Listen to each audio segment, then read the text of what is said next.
Folks, we're in the last day of the week. Congratulations. You've made it. George Brockler on The George Show. It is 710 K.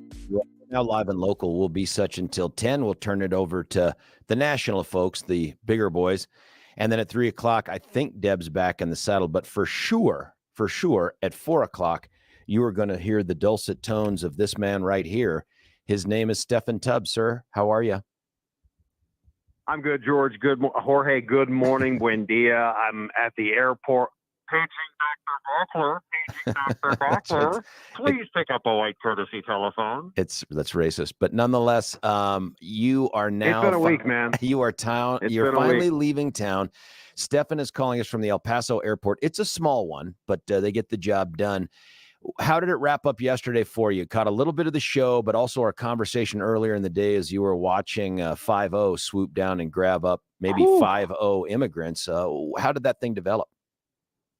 You know what? I mean, it was just something, right place, right time. I would say in the end, we watched probably 100 people, 50 at least on one full bus, and then another probably half a bus, and then like we were talking, and it was great timing yesterday. And thanks for having me on, and thanks to you and Bill, because look, I mean, the timing, it was just, we were there. And what I just found so ironic is how you had just been literally, 500 yards from there. And It was right on one of those street corners. And then the one thing, we even talked about this throughout the show. And then, how great has John Fabricatore been, to be able to then absolutely, see things and then kind of have people like us ask him, hey, but the one thing, George, is that when I was on with you, it's like, I don't think we could emphasize it enough.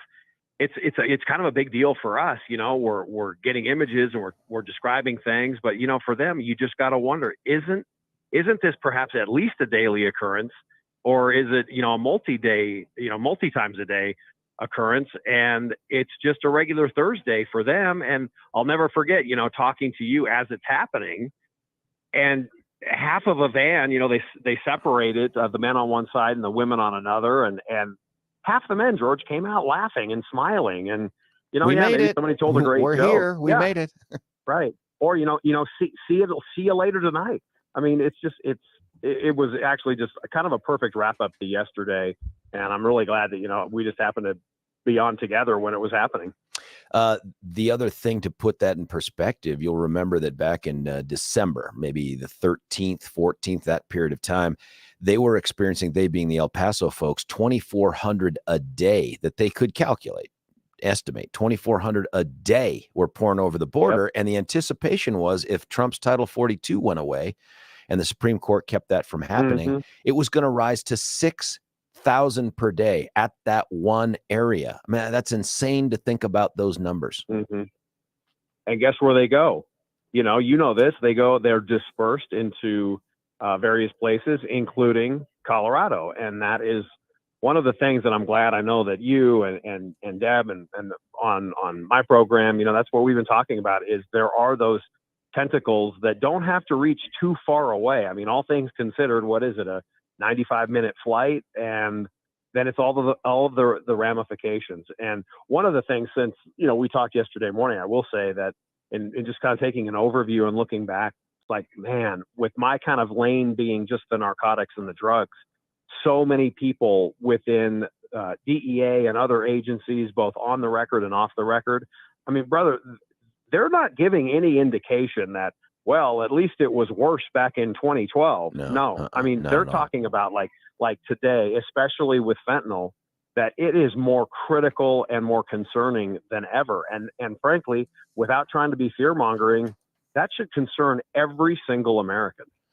It's not getting better. And the other thing that we heard from Victor Monjaras, the very first day, he was the former chief of the INS for that area, Border Patrol for that area. And he said, listen, we have less Border Patrol agents and officers in this area today than we did, I think it was 10 years ago. And we have less everywhere along the border. He also ran Tucson. And he says, the other problem is the last time we doubled the size of the Border Patrol was under Bush. He said, all those folks are going to be retirement eligible here in the near term, and there's no one to backfill them. Yep. No, and what's really sad too, and you know my affinity for the military, my respect for you and your fellow veterans and active duty. Look, I mean, I hear all the time that, well, you know, it maybe morale is not the lowest in, you know, our armed forces in, you know, in United States history. But let me tell you, I could not find a former ICE, Border Patrol, DEA, anybody to say that, well, at least morale within the Border Patrol and these various alphabet soup agencies has been lower. It seems like that time is now. And you just wonder, you know, again and again and again, when we focus on what are we doing to ourselves as a country, right? With decisions in faraway places, especially from here in El Paso, you look and see what's not being, what these men and women are not being allowed to do. How much worse can it get? And I don't know, you know, if Bill can pull up, but I think just yesterday, out of Phoenix, I think the Phoenix sector of the DEA, there's a story out. I mean, it's as we're here, George, these busts continue. You know, you've got 4.6 million pills, fentanyl pills seized here, you know, 4 kilos of cocaine, $2 million in cash. I mean, it's just every single day. And I just don't know what we do, but that's why I'm glad we were here to at least see it for ourselves. I am too. I am also, I guess I consider the words, I can't remember who the person that was on was that said this, but like, unfortunately, this has become a partisan issue, and it really has.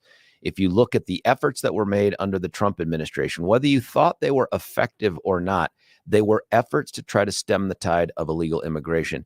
You cannot argue that what the Biden administration done has been an effort to stem the tide of illegal immigration. Instead, to the contrary, it's been an effort to simply reclassify a bunch of people that might otherwise have been here illegally as legally, like by expanding this CPB program where you're luring all these people from Central America and South America through Mexico to our border and rewarding them for not following the normal asylum laws and procedures. And I think that's part of the morale issue too. I mean, I think someone told me they had the suicide rate amongst Border Patrol officers is higher now than they can recall it being. They had a woman commit suicide at the El Paso, that worked out of the El Paso station. And undeniably, though, everybody you talked to that I heard, everybody I talked to said that under Trump, morale was better because they felt like, okay, here's someone that believes in the mission and they support us, and they don't feel that way right now. No, you could not be more accurate. I mean, there's not a person, and you know what? I mean, it's not like we've come down here. Hi, I'm George. What's your political affiliation? No, we're asking these people, you know, in their capacity as government employees. And I'm pretty solid. I can say, I know you didn't do that. Most certainly I didn't. And it's almost, you know, you're getting this, they're just telling you, you know, they're just volunteering this information. And, you know, most certainly I leave here, George, and I'm sure you did too, you know, knowing that, you know, there are still a lot of men and women, just, you know, in our circle of who we got to talk with. They really, really care. They do it. They're not, you know, they're not doing it for, you know, most of them would tell you, you know, they do it again, which I think is interesting as well, but they've never seen morale, you know, any lower. And I'll leave you with this, brother, you know, everywhere you look down here, and you know this, you were here. You don't have to go too far to hear somebody's story of legal immigration. I just literally, you know how close the hotel that we were staying is to the airport. So, I mean, it's literally less than a 5-minute shuttle ride. Talking to the shuttle driver this morning, he's like, you know, where are you going? I'm like, well, I get to go back to frigid Denver. And he's like, oh, that's too bad. We got 70s this weekend. And, you know, we just talking and, you know, and I'm like, I hate you. And he says, little bit. Yeah. I said, well, I'm going to Denver. Where are you from? He says, I'm from Juarez. And he came here legally in 1997. It's amazing when you listen how much you can hear in less than 5 minutes. And, eventually by the time we stopped and he says, thank you, sir. Have a great day. I'd learned that in 1997, he came over, his parents, and they went through the process legally. And he said, the illegal immigrant, this is, again, he's volunteering this, George. I'm not grilling him. I'm tired, man. I'm not in, reporter mode, or if you will. And he's like, we came over in 1997. My parents went through the process, and the illegals that are crossing every day, they're not only disrespecting what people like my parents did. And then he says, I'm fortunate enough to be here now. And he's got his U.S. citizenship. He's like, man, this also took a lot of money for my parents, and they did it the right way. And it was a 10-year wait. And he's like, these people talking about, again, not just Mexicans, but any nationality, they're giving people like us. It's disrespectful and it's disgusting. I think that's probably my word, disgusting, because I think it is. But that, these people that are hardworking, and he's working, he's not collecting a government check. He's saying that, he's kind of pissed off because his parents did it right. So, I mean, it's like everywhere you look, there's a story down here. There's no doubt that if you do not enforce the rules, you cheapen the outcome for the rule followers. You make it seem like it was some unnecessary little game that you went through instead of a meaningful process for one country to try to regulate who and how and when people become American citizens. And it's frustrating. I think the other thing that you picked up on, I did too, is there are two disconnected things that are connected by this illegal immigration thing. And that is, nothing Colorado does can stop the flow of those people over the border. Nothing. But what Colorado does can impact where they go once they come into the country. And right now we're pretty much like Katie bar the door, open up the doors and come on in. Yeah. Two final points, because I'm not missing my flight, even for you. But if they're boarding at 6:15, as you know, they won't take off till 6:40. You know that. Of course. You're in first class. Come on. Yeah, no. You know who probably is, though? He got upgraded coming down here John. with our border consultant. Yeah. I bet. When you look like that, you just look like you're going to be upgraded, don't you? They're scared. I think they're scared. So, look, now I've forgotten your point, but suffice it to say, whatever you just said, I know I agree with. We've had, the opportunity to see and hear and talk with people. And, it's kind of like, I go back even to the guy that just dropped me off less than 25 minutes ago. It's kind of like being in that line. You know how you've stood in line at a grocery store the old days, and you've got 18 people in front of you, and then, and there's one checkout person. And then all of a sudden, the light on aisle 17 checkout pops on, and here comes a dude that just, walks in. He didn't wait in that line. And they're like, hi, we're open over here. And you're like, wait a minute. I've just stood here in this line. I mean, it may be a stupid analogy, but I think that's exactly how a lot of these people feel. And I just remembered there's one. Yeah. And then there's one thing that I'm going to talk about more, and we certainly did last evening and yesterday afternoon. So after I got off the phone with you, we went back to basically down that one road that you had gotten to go down right near the wall. And I know you can picture that where the train tracks are. And, that's right.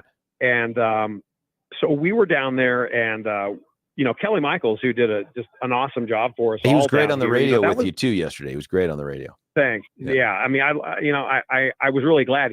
Because he didn't have to get up with your show, got a little bit more sleep, but we still left the hotel at 6.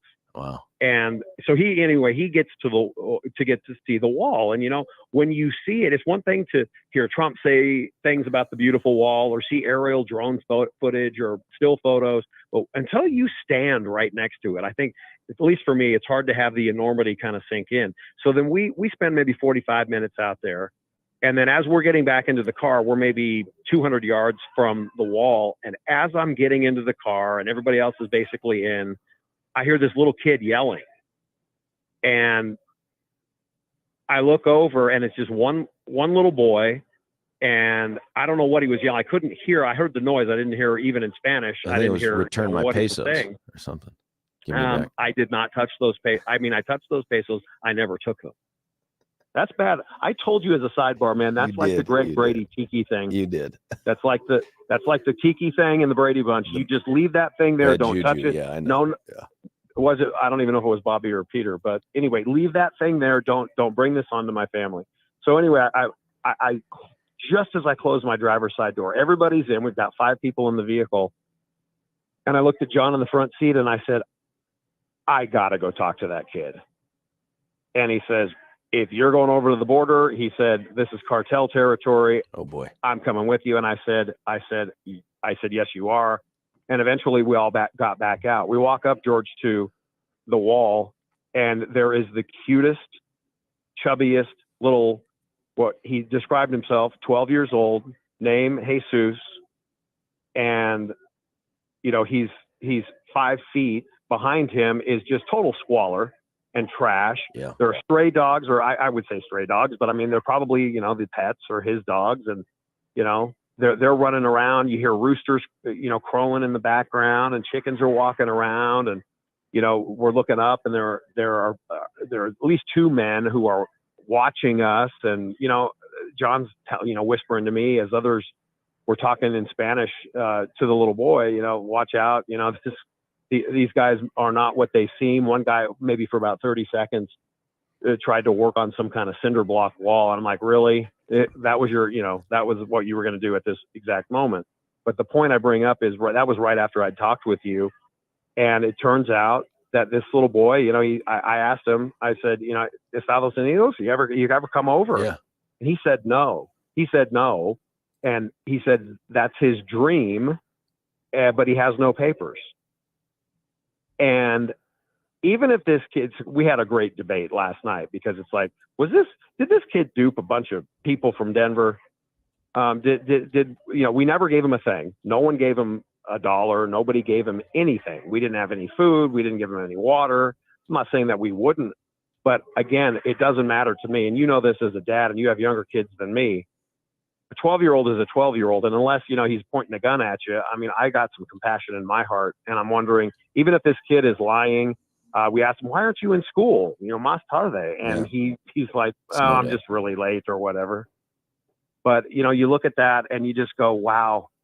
So we're standing on one side, and there's, some thick metal, bars between us, but we're having a conversation. And again, man, it's a pickle. What do we do? But I think we start by enforcing. And by the way, you can see right now, you can go to my show's Twitter and Facebook pages, see video and still photos of all of what you and I had talked about yesterday. We've got all kinds of video, and the buses and the people coming out of the van and the laughter. And then, 30 minutes, 40 minutes later, there's pictures that you can find online of this little boy, Jesus. And I'll tell you, with compassion in my heart, we wanted to do that.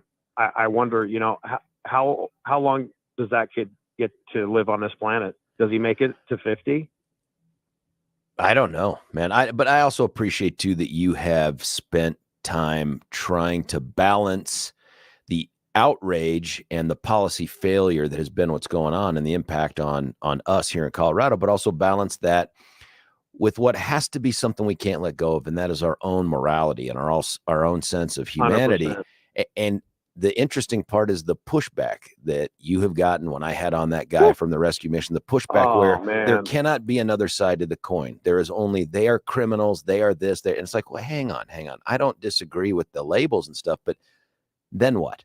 You can't just be like, well, you're a criminal, and therefore I can't treat you like another person, or we can never take a step to do this, or have the interview with the kid or talk to the kid. Like, you can't do that, Steffan, because that dude's just a criminal in waiting or so. I mean, that kind of stuff, right, I think makes our argument and our points harder for others to digest because they're just so rough.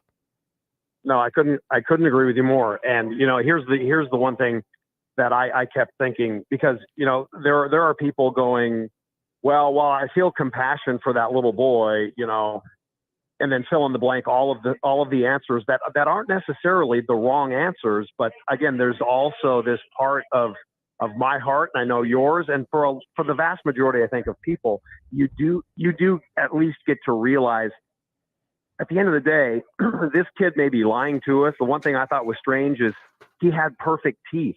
He had white, straight, perfect teeth. And his first question was, what are your jobs? What are your jobs? Like, I'm sorry, my kids, I don't know. Well, I mean, I don't even want to go down that example route, but yeah, that's just strange, right? I mean, was he told, hey, get these guys who could be, feds or what have you, get them, find out who these guys are? Maybe, but at the end of the day too, you're just still looking at, and I mean, even if he's lying about his age, okay, well, was he really 11 instead of 12?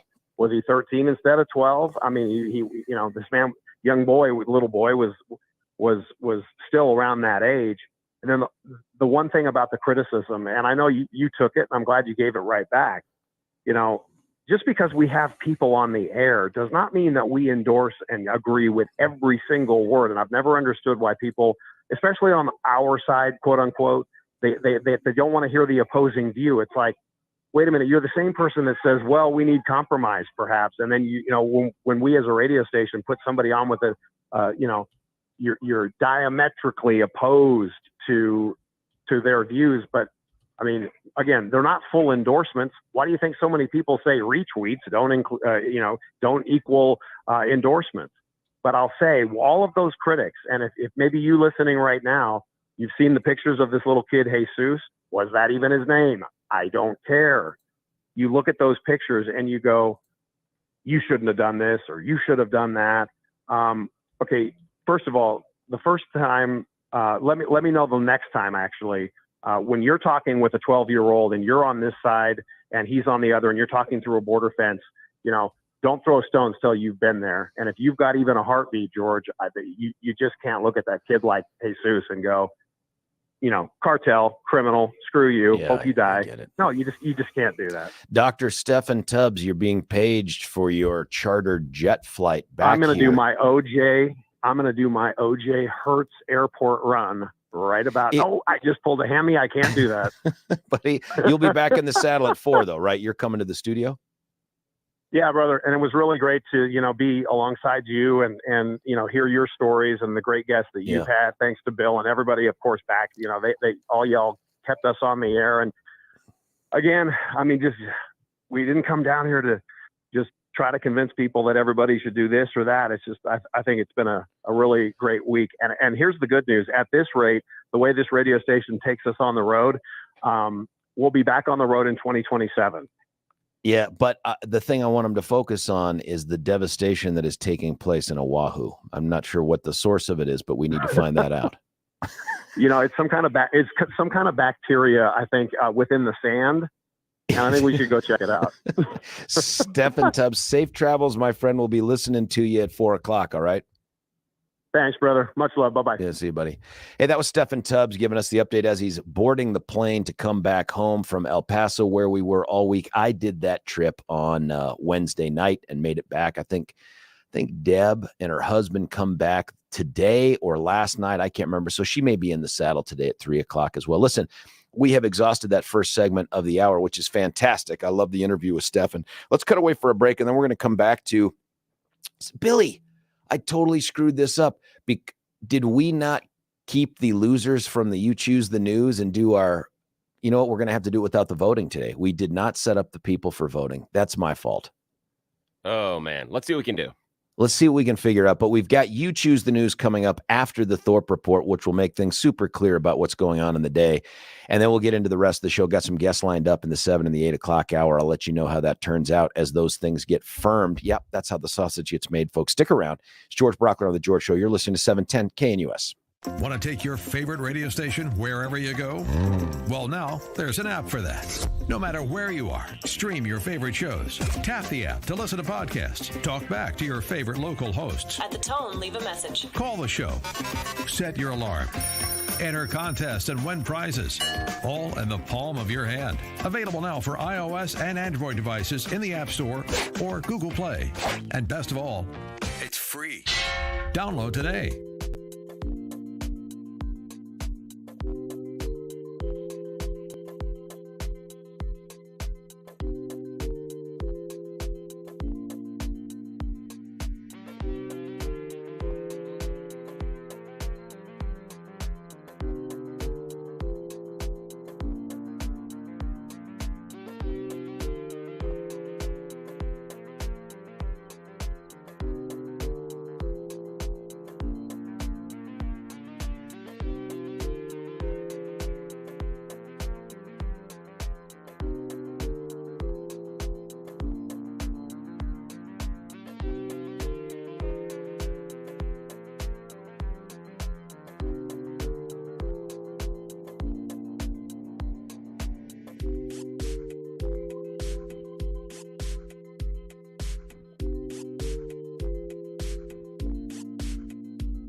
We're all the way back here at the George Brockler Show on 710 KNUS. Some magical things to remember is that we're on the YouTubes. And if you are a subscriber, and if you're not, ask yourselves, why not you? Aren't you special enough to be a subscriber? I think the answer is yes. Today's the day. Let's make it Friday. Go out there, search up the George Show, 710 KNUS. You'll get to it. Already having some texts, the tube texts, as they've been called by a texter. Those are already pouring in. You can also get a hold of us the traditional way, 303-696-1971. And I love that way. But right now, we're not in that kind of an information gathering mode. Instead, our regular text that you can find on the app at 710 KNUS and the website, 710knus.com. Now, here's why those things are important. Because although it's a little delayed, and we did it for a good reason because we had to get Steffan on before he hopped onto his plane. I think it's back here. It could be anywhere at this point. That you know that what happens is we do the You Choose the News Monday through Friday, and Monday through Thursday, there's always one of the four choices that Billy has put together and produced that just don't make the cut. And so today becomes Loser Friday. What we've tried to do is to incorporate listeners into the selection of which one becomes the winner. And so these are the four that you can choose from. 1, wolf in sheep's clothing. You can just type in wolf. It's the Hollywood way. Just type in Hollywood. Non-consensual medical examination, whatever word you want out of there. Is honesty the best policy? And you can just put honesty. So I'm going to read them again. You text them in off of the tubes. You can text them in off of the text. And hopefully when we come back from the break after the Thorpe Report, we'll have a better idea of what the scoring is on that. And we'll launch right into You Choose the News. Here they are again. Wolf in sheep's clothing. It's the Hollywood way. Non-consensual medical examination. Or is honesty the best policy? Without any further ado, let's get underway with the Thorpe Report. William, you have the helm. Oh, thank you, sir. And don't you like my new fireman hat you got me? I do. That's a sweet hat. It's really nice. Yeah, thank you so much. I'm really liking this one. Thank you so much. Oh, so taking a look at our local stories, Democrat lawmakers has unveiled a series of bills that will add more regulations around the purchase and possession of firearms here in our state. We'll talk more about this later, but yesterday, House and Senate Democrats hosted a press conference announcing 4 bills. They are the biggest slate of gun reforms in our state since basically a bunch of packages passed back in 2021. That was in the wake of the Boulder King Supers mass shooting. The first bill is House Bill 23-1219. It stipulates the seller must wait 3 days after the initiation of a required background check on the person purchasing the gun, or whether the purchase is approved following any background check, whichever is later. The issue is that basically once you're approved to buy the gun, you must wait 3 days in order to finalize that purchase of the gun. Okay. Senate Bill 23-168, dubbed the Gun Violence Victims Access to Justice and Firearms Industry Accountability Act. We got paid to write that line of crap. Okay. It would repeal a limitation that requires manufacturers, distributors, importers, marketers, wholesalers, or retail sellers of firearms to establish and implement a standard of responsible conduct for themselves. The liability protections would apply not only to those who make and sell the guns, but to those who make and sell the ammunition, gun components, magazines, gun modifications, manufacturers, and more. The only purpose of such a bill is to allow people to sue these folks out of existence. Yeah. And to make it so that you can't sell here in the state of Colorado. That's the only purpose. That has nothing to do with protecting people. It has nothing to do with freedom. They're not going to come up with a single statistic that shows a bill like that cuts down on suicides or homicides or anything. These are 4 bills that are your Second Amendment is negotiable, and we're negotiating it away. The problem that I've got with it is that it basically puts the onus on the sellers to establish and implement their own, quote, responsible conduct. I don't understand that. If you're mandating that they create their own system of stuff to make them responsible, but yet you're not outlining how you're going to judge that conduct. So it seems way too squishy for me. It seems like unless you tell me that you want X, Y, and Z to happen, this doesn't get there. This just allows us to say, well, I know you did these actions, but I don't think they're good enough. That's what rubs me wrong. These bills are the feel good. We're doing something. We're doing anything kinds of bills that they will have very little credible evidence to show it would make any. The 3-day waiting period. Name a major crime we've covered where the person acquired the firearm within the 3 days before. Yeah. Is there one? Are there two? Is there two? Yeah. And the raising the age from 18 to 21. Which major crime would that have impacted? Yeah, which regular crime would that have impacted? That's the next bill that we're going to talk about. Is the third bill was raising purchases to those 21 and under would be prohibited from buying any firearms. I understand the 3-day waiting period to a certain extent. You're absolutely right. It has not and will not prevent a large majority of the gun crimes. There's only just part of me in the back of my really dark mind that says if someone comes in and goes, I need this gun now, it's probably the person that doesn't need the gun right then. Again, I'm kind of tongue in cheek with that, but I get your point that it's not going to stop anything from happening. The Senate Bill 23-169, the one about the kiddos, does add exemptions for those who are 18 have had a hunting license if they own or use a gun under the direct supervision of an immediate family member who is at least at the age of 25. And the final bill would expand our extreme risk protection order, or the red flag laws, that were passed in 2019. It basically would expand who has the ability to put down that kind of a warning. It would include mental health professionals, medical providers, educators, district attorneys, and a bunch of other people. Also bunk, absolute, and teachers, so too. educators, Yeah, teachers absolute too. bunk. We're now going to put teachers in a place to do this on top of the other things we heap upon them. No, thank you. And DAs, as a guy who's don't want it. Couldn't use it, don't know what to do with it. We don't have that first responder impact. Who would you, I can't figure out what information you as a DA would have come across that you then would have had a person go, oh, that person obviously needs a red flag. That we always need to, it seems that you are further down the process of the food chain. Way further down. Yeah, I don't see why you would have that information. It just, again, just like you pointed out, these are a bunch of feel-good laws so that we can feel like we're doing something, clog up our court system, and actually not have any appreciable impact. I'm excited, too, about the conversation about when a DA becomes some sort of a witness or affiant that generates the red flag. How then will they prosecute a subsequent case that flows from it? Those will all be things that nobody thinks about. No. The teachers, the mental health providers. We'll talk about more about this later because we're going to have on a representative who's going to talk about it. But these things are we're doing something. We're doing anything. Why not just make all the firearms hot pink? Yeah. Now, will that have an impact? Don't know. No, but let's try it. Yeah, let's exactly. See. We don't have any statistics, but it couldn't hurt. Yeah, that's kind of the idea what they're doing. And again, it's so they can go back to the constituents, say we did something without actually having any proof of what they did being good and providing the outcomes that you want. But well, elsewhere, we've got an Aurora Police Department officer who's under investigation after he took a handcuffed suspect to the ground as an officer was escorting him out of a hospital last August. Thursday, the Colorado Bureau of Investigation completed its criminal investigation into the officer's use of force, and now the 18th Judicial District Attorney, friend of the show, will decide if the officer should face charges. Also, the family of the 12-year-old auto theft suspect. We've been talking about that incident for quite a while. You know, he was involved in a joyride where they stole the gentleman's car. Gentleman tracked down the car. He approaches the car. They open fire. He opens fire back and hits the 12-year-old driving the car and kills him. Well, the family of that 12-year-old thinks that the person pursuing his stolen car should face criminal charges. Their argument is, hey, they were just out for a joyride and he didn't need to use that amount of force. The question I have first is, let's go back to Star Wars. Who shot first, Han Solo or Greedo? Han shot first. That's the issue for me. Oh. Who shot first? That's the only conversation we need to have here. And the other thing, and the other guy shot at him. That's true. Exactly. But the other thing is, first off, how do you know they were just out for a joyride? How do you know that? How do you know they didn't mean ill to this guy? But the other question is, your 12-year-old son is involved in driving or stealing a car. Yep. I'm not saying that gets him anything related to what happened to him. That is a failure of society and that family and tragedy, all that stuff.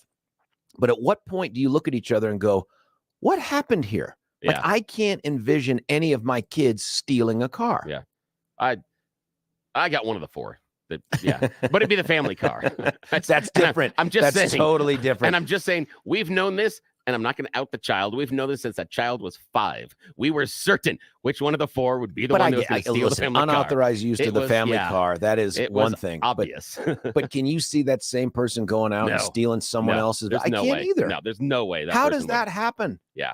And again, I think it's interesting that the family is like, well, the guy needs to be held responsible. The people your son was with opened fire. What exact response did the kids in the car expect when they pulled the trigger? My guess is mom and dad know who those kids are from who their kid was hanging with. Why don't they cooperate with law enforcement? And another thing, those kids that were with him, gutless. Yeah. They left their buddy there who stole the car with them, and they put behind the wheel. They left him there to bleed out. Yeah. What a bunch of cowards. That's the part that hurts me a lot, is I'd be really pissed if I was one of the friends. The idea is you're going to abandon your friend. You're going to get this guy involved in the crime, and then you're going to take it. Yeah. Oh, well. And our final story this morning, a jury has awarded more than $30 million to the family of a woman who was killed and others were impacted during the 2018 explosion at Heather Gardens.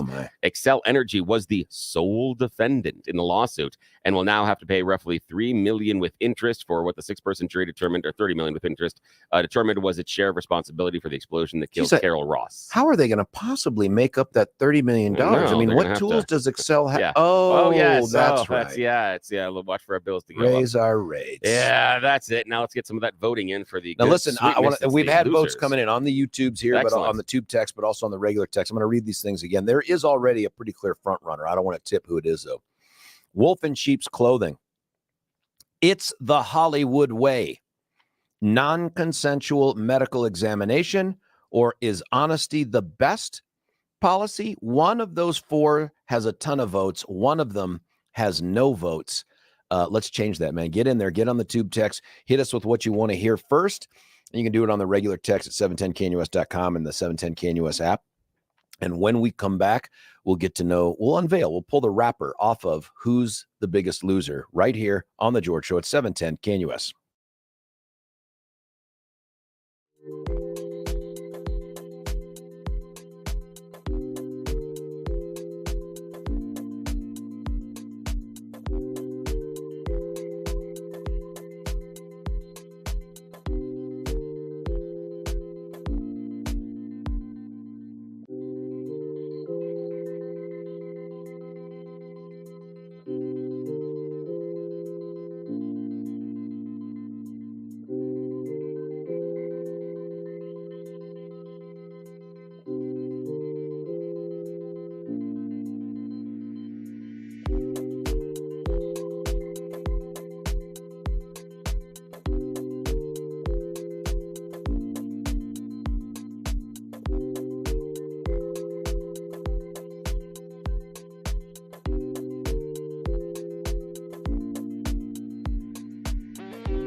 It is the Friday show of the George Show right here on 710 KNUS. As promised, you get to choose the news on Friday.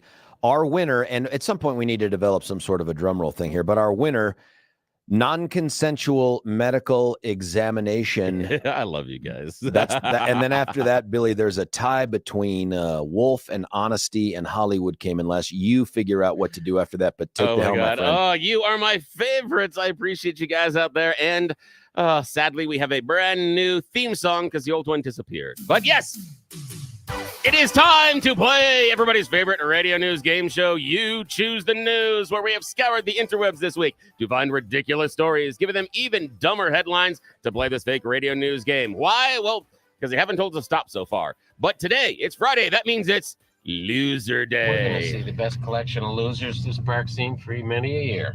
The Losers Club. Bunch of losers. You're such a loser. Ah, yes, such a loser. Now, our losers today, again, thanks to you, our very first story that we're going to read is non-consensual medical examination. In just a few mere minutes, we're going to help you expand your career opportunities with ranching at home.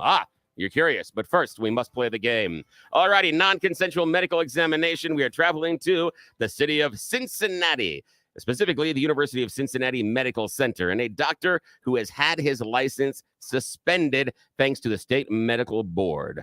Now, why? Well, the board is accusing this particular doctor, Mr. Sanders, of lying to his patients. See, he was conducting some regular examinations and then decided to do a little bit extra. Now, normally this would be the bonus round, but no, if you actually visited Dr. Sanders, he would tell you that he is doing a study right now, and it has to do with examinations and ultrasounds. So he needs to turn on his cameras and film this ultrasound examination because it's part of a larger study. Okay. Yes. What Science. is he studying? He is studying your testicular fortitude. Yes. Dr. Sanders said he needed to complete ultrasound exams of your testicles and film them, of course, because that's how it's done. What are we doing while he's doing that? Singing a song and trying not to look nervous. But yeah, that's coughing. Yeah, exactly. No, but basically, Dr. Sanders conducted these examinations without informing patients or without obtaining even proper consent. None of the genital exams were performed for legitimate healthcare reasons on multiple occasions. Sanders is accused of filming the examinations even without the knowledge of the patient sometimes. How do you do that? I don't know. How can you not know what's going on down south? They also found out that he failed to wear gloves on several occasions. Oh, buddy. So again, I don't know what he was doing, but again, I just keep the idea that, you're in there and like, doc, the shoulder hurts, and drop your pants. Yeah, I've got an ultrasound. Excuse me? That's nuts. Yeah. Hello. Hello. All right. Choice number 2, sir. What is next? Wolf in sheep's clothing. It's the Hollywood way, or is honesty the best policy? Sir, you have a tie here between Wolf and Honesty. That's a tough one. That's a very tough one. I'm going to go just because they've been reintroduced right here on our streets. Wolf. Wolf in sheep's clothing. We're traveling to Perth, Australia for this one and meeting convicted murderer Jose Luis Diaz. See, Jose Luis thought he had found the perfect way to escape a maximum security prison. And so basically, he really is. He's in there for murder, and he is the wolf in sheep's clothing. What he did is dress up like a sheep. Yeah, he basically used a fleece coat to sneak past security guards and even made it all the way out into a field on his hands and knees. Crawling around as a sheep? Yes, exactly. He's serving 15 years. He thought the disguise in the cold weather would provide the perfect cover for escape. The guards quickly noticed that he was not in his cell. They scrambled and they were like, wait, look, there's a sheep out there that only seems to have wool on its upper torso, not on its legs or its head. So they went outside and they found him crawling around in the field, and he got arrested again. Instantly fire all the guards he went past, but that's a bad story. The other thing is, when you're a sheep in a prison, aren't you running the risk of sexual assault? You really are. I mean, how did he know someone wasn't going to come up and try to quote unquote ride the sheep? And the funny part here is they've got pictures of when they found him in the field, and it's at night. So he's kind of sitting there, and he's got the shirt, the jacket on. It's a fuzzy fleece jacket, like some like pop star would wear. Yeah. And then he's just got jeans on. He's like looking at the camera like, nope, just a sheep. no, just a sheep. Don't bother us here. This is not Escape from Alcatraz. That was a much more involved and cooler story. I can't see. Not even Shawshank. Not even. That's not even Shawshank. No, he's just like, I will dress as a sheep. They will never catch my clever plan. I just need to know if he got by any guards. If any guards were like, "Hey, look at that! There's a sheep leaving the prison." Like, why are sheep leaving the prison? Exactly. Why were they here in the first place? Like, I guess you just are like, they shouldn't be here. I'm glad they're leaving. I guess it's conjugal visit day. I don't know. It's so many questions. And our final story this morning is honesty the best policy. We're traveling to El Mirage, Arizona, and we're going to meet 25-year-old Sergio Sela. He is trying to become an Arizona lawmaker. Yes, he wants to be one of the guys in blue that is protecting you from the bad guys. And it's important that he is honest. And yes, Sergio was very, very honest during his job interview. In fact, he was so honest that he admitted that, well, I might have just a little bit of child porn on my computer at home in the interview to be a law enforcement officer.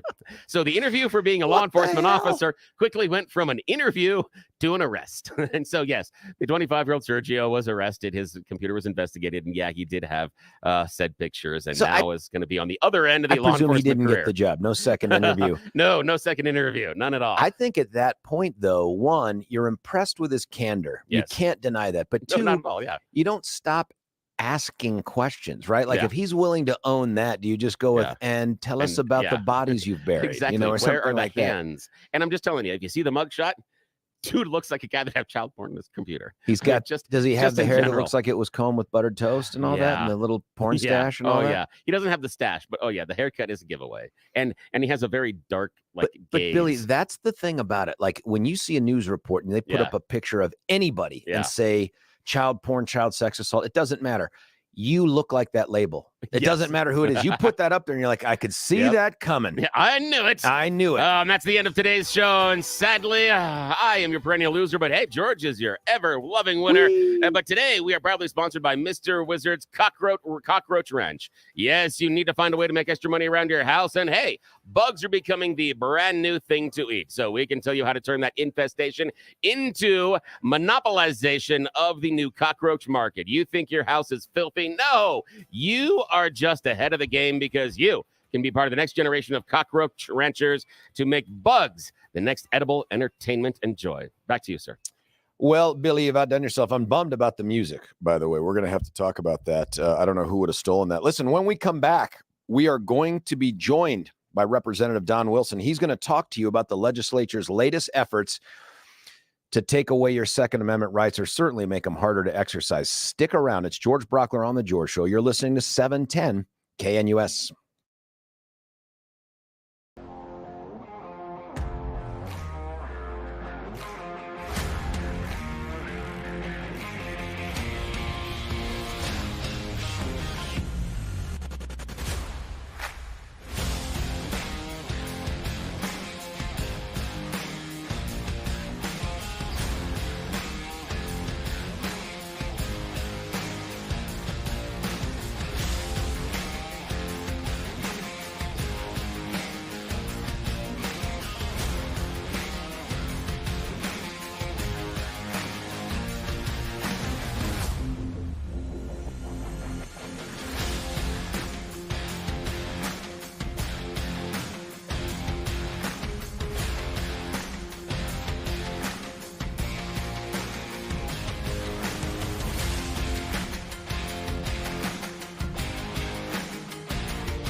George Brockler right with you here at 710 KNUS. It's hour 2 of 4 on the final day of the week. Congratulations, you've made it to the weekend.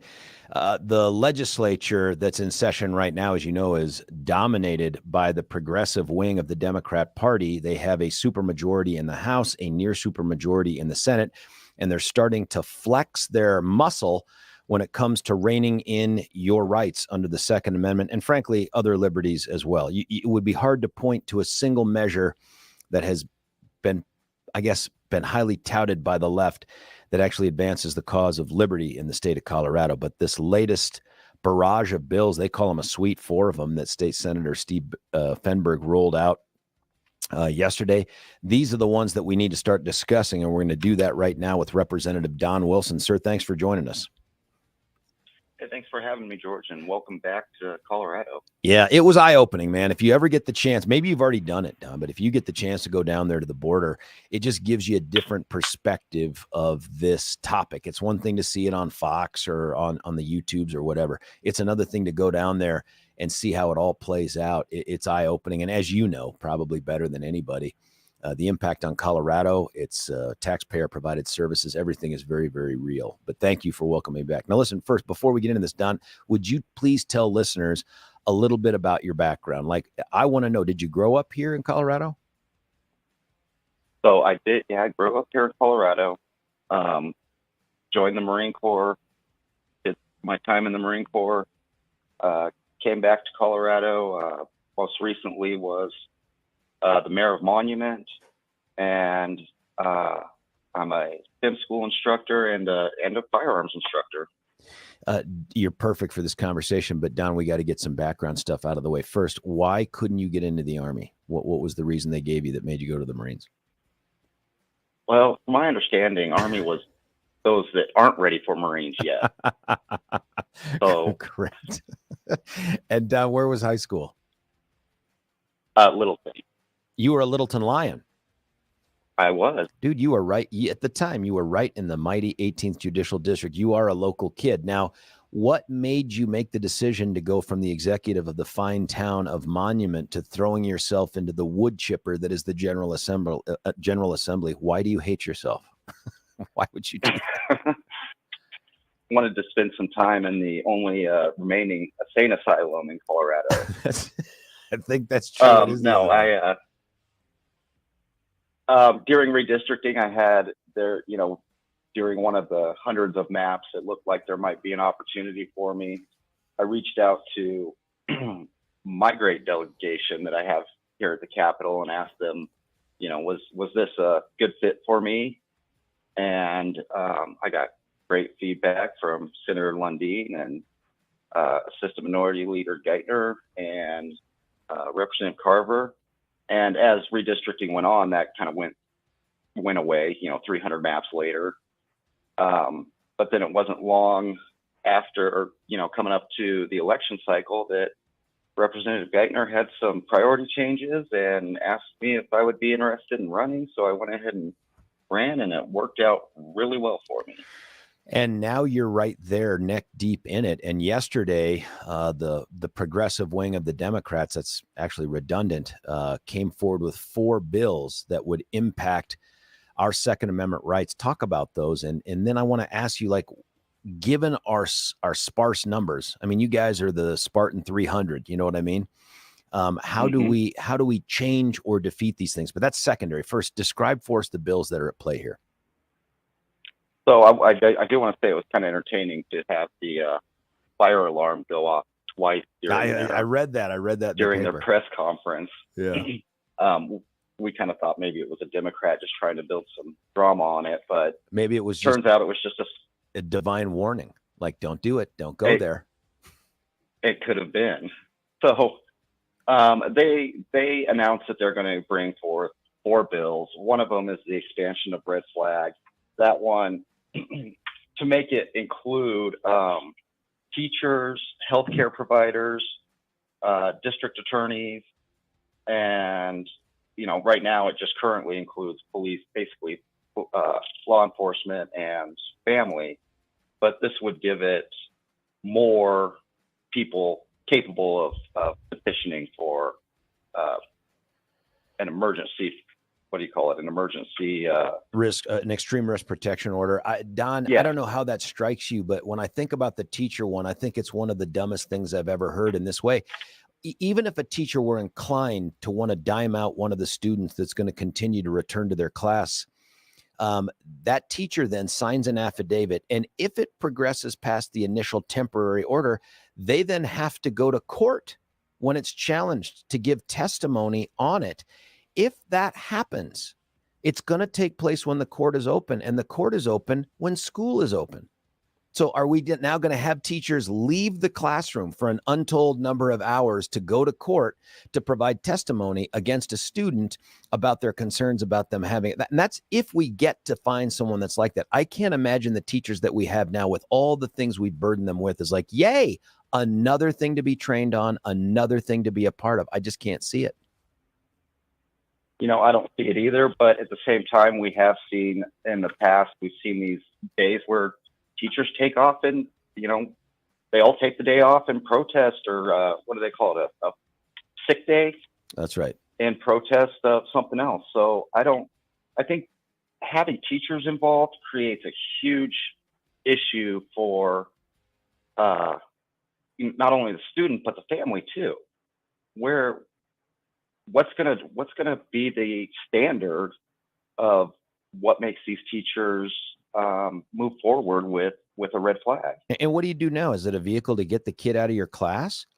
Because how does that, so what do you tell the kid? I'm so sorry. I think that you're such a threat to yourself and others. I'm going to seek a red flag against you. See you on Monday. Be ready for the quiz. I mean, it's just stupid thinking. The other one is district attorney. And Don, I know I'm not a current DA. I was one recently. I can't imagine what the hell I would do with that power, right? Or with that ability, because I don't see these folks when they're in crisis. I don't see these folks the way that law enforcement does or family members does. I get all this paperwork after the fact. Even if I go to the scene of a crime, I'm not in a position to make those decisions until much later. I don't know what they're doing there. Exactly. How do you, as a DA, decide when it's appropriate? DA, as a DA, and this, you have to look at a lot of information and make sure you're doing everything right and get going in the right direction. Is that going to be effective if the majority of DAs take their time and go through what they have and try to look at it openly and smartly? No, it's not done. But here's what I speculate. What I speculate is they're creating a power for the current and future George Soros-y funded progressive district attorneys, the ones that would use this power, even though they don't have the current red hot information you need to make the decision about imminence and all that other stuff. They want to arm those folks with the ability to come in and just kind of point at someone in the courtroom and say, I'm going to go after you for your Second Amendment rights.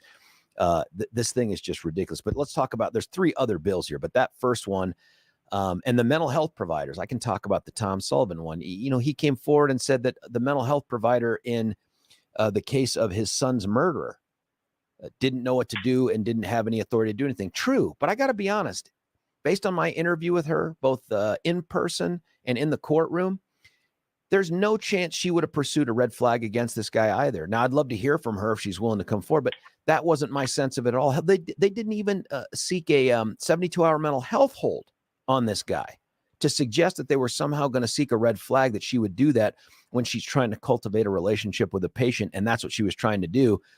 But it's just not going to happen. I just don't see that happening. It's not. And how many lawful gun owners are going to back away from seeking mental health when they're having trouble, knowing that, it just takes this one tick on your list for this to be a problem moving forward in your life. You want to get teachers and psychiatrists and psychologists motivated to kill this bill. Add an amendment that creates liability if they fail to seek it and something bad happens, whether the person takes their own lives or someone else's. Then you'll see them step forward and go, whoa, we don't want any liability for our inaction. We just want to create this vehicle to go do it. Now, talk about the other 3 bills that we've got. Okay, so the other one is, another one is making it 21 to buy a shotgun or rifle, which would exempt military, police, hunters, and people under 21 that are supervised by an adult. So I don't know who it stops from getting a rifle or a shotgun at that point. They're creating their own loopholes in their own law. Does it create any they haven't liability brought it for that forward. adult who says they'll supervise them? It doesn't say so, but I mean, Tom Sullivan was clear on the red flag law that it was not going to create any liability for teachers or healthcare providers. So why would you create any liability for supervisors? Although the next bill we're going to talk about does create liability for somebody uninvolved. The Denver Post here did a write-up on this thing. They're gleeful, by the way, about these. You can tell from the writing, but they quoted a Dr. Emmy Betts, E-M-M-Y Betts, who's the director of the Firearm Injury Prevention Initiative out of University of Colorado School of Medicine. And what she said about the proposal to raise the age from 18 to 21 is that she hasn't seen evidence it affects homicide or mass shooting rates. But, and this is the killer quote, just because there's not evidence that something works, it doesn't mean something won't work. I can't imagine a more garbage statement than that coming out of a doctor, and I'm sure it's a PhD doctor, but maybe it's a medical doctor who's going to talk about, listen, just because there's no evidence that it works doesn't mean we shouldn't try it anyway. I mean, there's no end to the policy changes you can make that would infringe on someone's rights if that's your standard. Let's just see if it works. Let's make all weapons hot pink. I don't know if it'll work, but no one says it's not going to work yet. Let's give it a shot. What ridiculousness. Exactly. And didn't the Ninth Circuit just shoot this down in California? Oh, did they? I haven't seen. That's great. Yeah, they ruled against a similar ban for age limits on semi-automatic. And that's the Ninth Circuit, the crazy Ninth Circuit. And yeah, they're not friends of the Constitution. No. So if they're not even allowing it, yeah, where do we go? This is Billy's offering for this. Just because there's no proof that giving everyone an ice cream cone daily doesn't reduce gun crime, doesn't mean it won't work. Let's try ice cream. I mean, this is just these four bills are. We have no idea if they're going to work. We have very little evidence to support it, but we're doing something. We're going to do something, and I think that's something that should just open the door for something more. Talk to us about the next bill. The next one is the 3-day waiting period to purchase a firearm. Another one that doesn't make sense, doesn't really do anything. I'd say the majority of people out there buying firearms already have one or two. I mean, firearms are almost addictive for people who buy them, don't usually just have one. And then there's statistics out there that show that less than 10% of firearms purchased legally are used illegally in the first 3 months. So I'm guessing within the first 3 days would be like 1% or 0.6%. But Don, if we can just save a single life, it's all worth it. Isn't that true? That is so true, even though it doesn't work. But even though I was thinking about a while back, the last firearm I purchased, it was a 10-day waiting period, not because of any law, just because CBI was that backed up. So if we see a spike in gun purchases, this is going to have a much longer waiting period anyway. It's not going to matter. Well, and I'd love to see the statistics that they're citing. What crimes are crimes that involve somebody going to a gun store within 3 days before its commission? I can't think of a mass shooting. I don't know enough about the Boulder guy, but the Aurora guy, the folks at STEM, Club Q, none of those things would have been interrupted, let alone prevented by any of the bills that we've talked about so far. It's just garbage. But again, and you know this, Don, living it right now, that General Assembly does not make policy based on facts, or it makes policy based on anecdote. So I presume they're going to find someone here who lost their son or their daughter through some tragic suicide and say he went and acquired the gun and then killed himself later that day or the next day, as if somehow that 3 days will give them enough time to have pause about whether to kill themselves or not, or I guess inflict injury on somebody else. But it's this notion that we can pick an arbitrary amount of time, and in that time, cooler heads will prevail, or some other thing will intervene. Maybe a red flag law. Maybe the teacher will seek a red flag law in those 3 days, and they won't be able to actually take possession of the firearm. It's just this magical thinking about guns that does nothing for us safety-wise, but makes them feel like, see, we did something. And the only people it impacts, Don, are you and me. Right. And you hit the nail on the head. There's no facts involved, and they're doing this with all their bills. We just spent 9 hours of testimony on rent control, and every witness was some sort of personal problem that if government had rent control, it would have made their life better. And these were just general personal problems. You know, hey, I got injured and I couldn't work for a couple months. And yet they don't care. Rent control would have fixed it. We're seeing that with all their bills.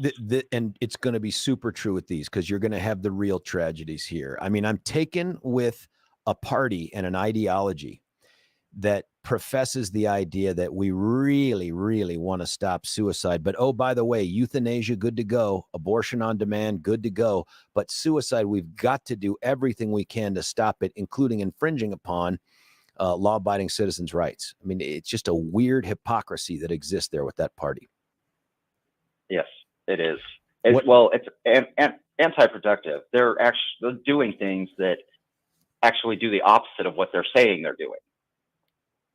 That makes sense too. Don Wilson, representative from down there in the Monument area. What are the other bills they got out there? The other one is being able to sue the gun manufacturer. So I don't even know where to begin on this. Are you going to sue Jack Daniels every time there's a DUI? Yes. How is not just the alcohol, Don, but the car maker too? It's the car maker's fault. Exactly. How are you going to hold liable a gun manufacturer in Georgia for the selling of a gun in Colorado that he has no control over the background check? He has no control. It's ridiculous. The intent of it. The intent of it is to shut down gun manufacturing and sales here in the state of Colorado. People are going to, I mean, if I'm a gun manufacturer, I just stop selling in Colorado and just let folks know, hey, you can drive up to Wyoming to go get your guns. I mean, Wyoming's already the beneficiary of the firework world, right? I mean, everybody goes up to Wyoming to get their fireworks. Same thing's going to happen with motor vehicles. I don't know if you remember, Wyoming passed a resolution and they sent a copy of it over to Governor Newsom talking about electric vehicles. And they're like, you know what, California, you can have the electric vehicle market. We're going to still take the regular American gas-driven car market, and you come up here and get them. The same thing's going to happen with firearms if Colorado shuts them down here. Same thing that happens with magazines and all sorts of things. It's this bizarre thinking that if we do anything, it will have a positive impact on this. And my guess is, Don, all four of these things pass the way they are right now. We don't see a single decrease in suicides, homicides, none of it. No, in fact, we'll probably see an increase, especially where firearms have been used for self-defense.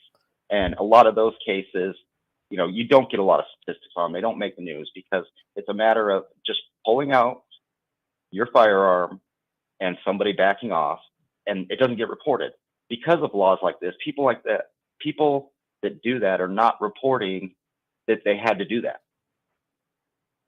What are your thoughts on the chances that these bills, one, die, two, get amended in a way that make them less onerous on the Second Amendment, or three, get shot down by Governor Polis? I think these bills will go through. I think the Republican caucus will argue and amend them to death as much as we can. And I think the governor is going to support it. I think he's made it pretty clear that he's okay with these particular bills. Now, I don't know. There's two other out there that the semi-automatic one that they're still talking about dropping it. Yeah, the semi-automatic one and the ghost gun one. Ghost gun one being another one that how do you enforce that? If it's a ghost gun, you're not going to know where it's at, what it's doing. But Yeah, I don't know that the governor supports those two, but those first four he does. He's insinuated that he'll support. Don, anything else out there we ought to be aware of? What do you think the timing of the semi-automatic gun ban is going to be? Are they going to try to do one of those last-minute drops and you get 15 minutes to object and then they make it law, or is there something else going on? You know, I'm not sure on that one. They keep releasing bits and pieces of it to kind of stir up the pot, and then it seems to quiet down and they don't talk about it, and then it comes up again, you know, another version comes up again and stirs up the pot. I'm a little concerned of what they're doing in the background while they're trying to get people's attention on the assault weapons ban. What are you hearing? I'm not hearing anything particular. I could just see them trying to slide through something else that, you know, everybody's focused on these bills and they're putting in a new, who knows, like outlawing bullets, rent control. Exactly. Yeah. Which we've already seen some of that going on, and we've already had one gun bill go on that doesn't even make sense. And that was the counties being allowed to ban firearms discharge on your own property. You know, it was clear there's no way to enforce this, nothing to do. Even county commissioners admitted they can't enforce the current laws, but they were set on passing it. They knew it's not a good bill, passed it anyways. It will be a legislature that passes more of their ridiculous legislation than any that you and I have known in our lifetimes in Colorado. And at the same time, they will have less impact on crime than anything you can imagine. Doing nothing would have a greater impact on crime than what they're doing. They could take real steps. These are the folks, Don, by the way, who have said, hey, let's rearm all the convicted felons out there. And twice they have failed to try to bring in folks like, I don't know, drug dealers and car thieves who are known to engage in violence with firearms and other crimes after their crimes. They still allow them to possess firearms. So if you're a convicted felon, they're anxious to get guns back in your hands. If you're a law-abiding citizen, well, that's another story. Right. And look at what's going on in Denver public schools. We have students begging to put RSOs back in school. And yet we're going to continue down this path of doing kind of the opposite. The good news is these bills will take all of the illegal guns out of the illegal hands that are out. Oh, no, wait. No, no, not a single thing. Oh, I was so hopeful that you were right there for a minute, but no, you're not. Then reality set in. Hey, Representative Don Wilson, man, thanks. We're going to have you back on in the future so you can update us on any success or progress on these bills. Thanks for joining us this morning. Thank you. Have a good one. Thanks, sir. Hey, that was Representative Don Wilson from the Monument area. He is one of the 300, it's actually 19, in the General Assembly's House of Representatives, fighting an uphill battle in withering gunfire to try to keep some of our liberties here before this General Assembly runs amok.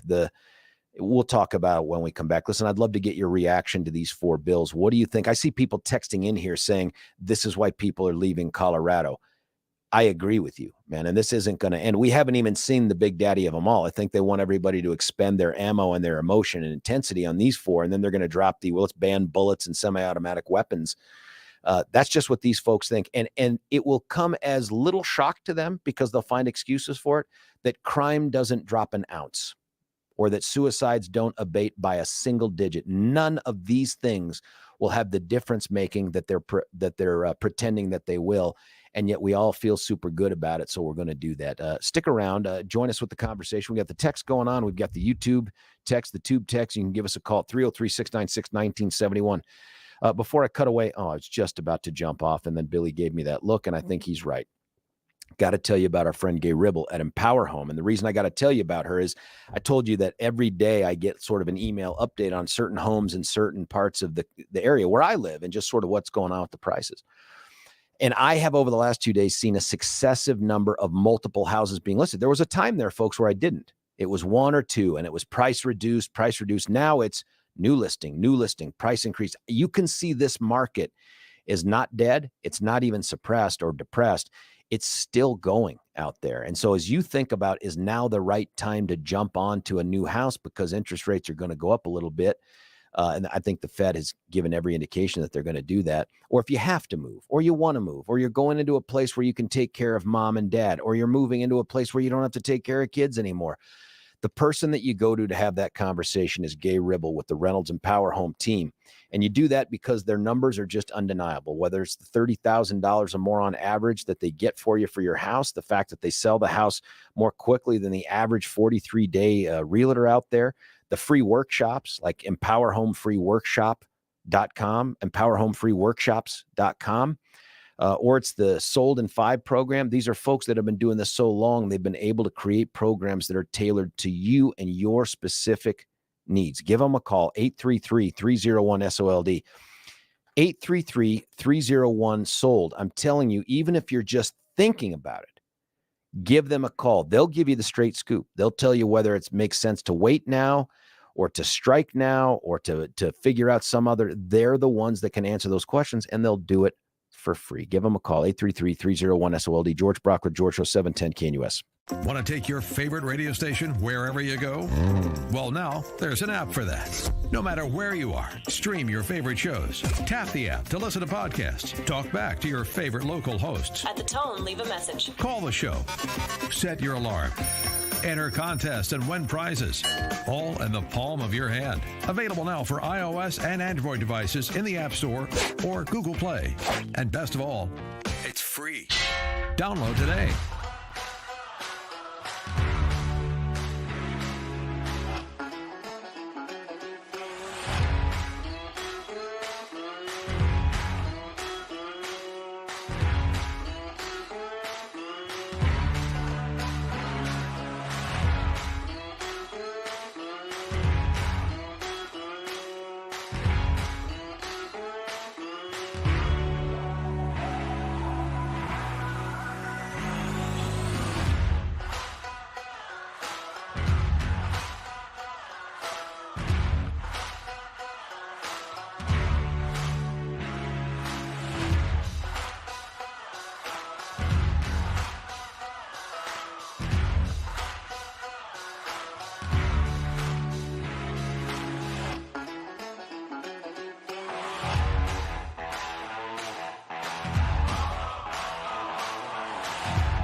Oh, a little blast from the past here. If you can't hear it on the podcast, it's Kashmir by a little LZ. George Brockler back with you here on 710 KNUS. My thanks to Representative Don Wilson from the Monument area to talk to us about the first drop of these 4 bills. There's going to be worse ones coming. I think the assault weapons ban, the semi-automatic one, that'll be worth talking about and looking at. But these 4 right here are the magical thinking bills. Like they're just frenetic, flailing. We need to do something. There will be no studies that bear out that these things will make a meaningful difference in reducing any crime that affects you or I, and yet they're going to be rushed through and probably signed into law by Governor Polis. What are your thoughts on these things? 303-696-1971. We're going to go right to the phone lines here. Brian from Arvada, you're on 710 KNUS. Hey, George, happy Friday to you. Hey, happy Friday, man. Yeah, this is just, it doesn't surprise me with these clowns. It's just insanity. Everything's backwards with the Democrats. Homeless people have more rights than homeowners. You've got migrants have more rights than law-abiding citizens who do things the right way, and they double down on it. And they can because they got elected.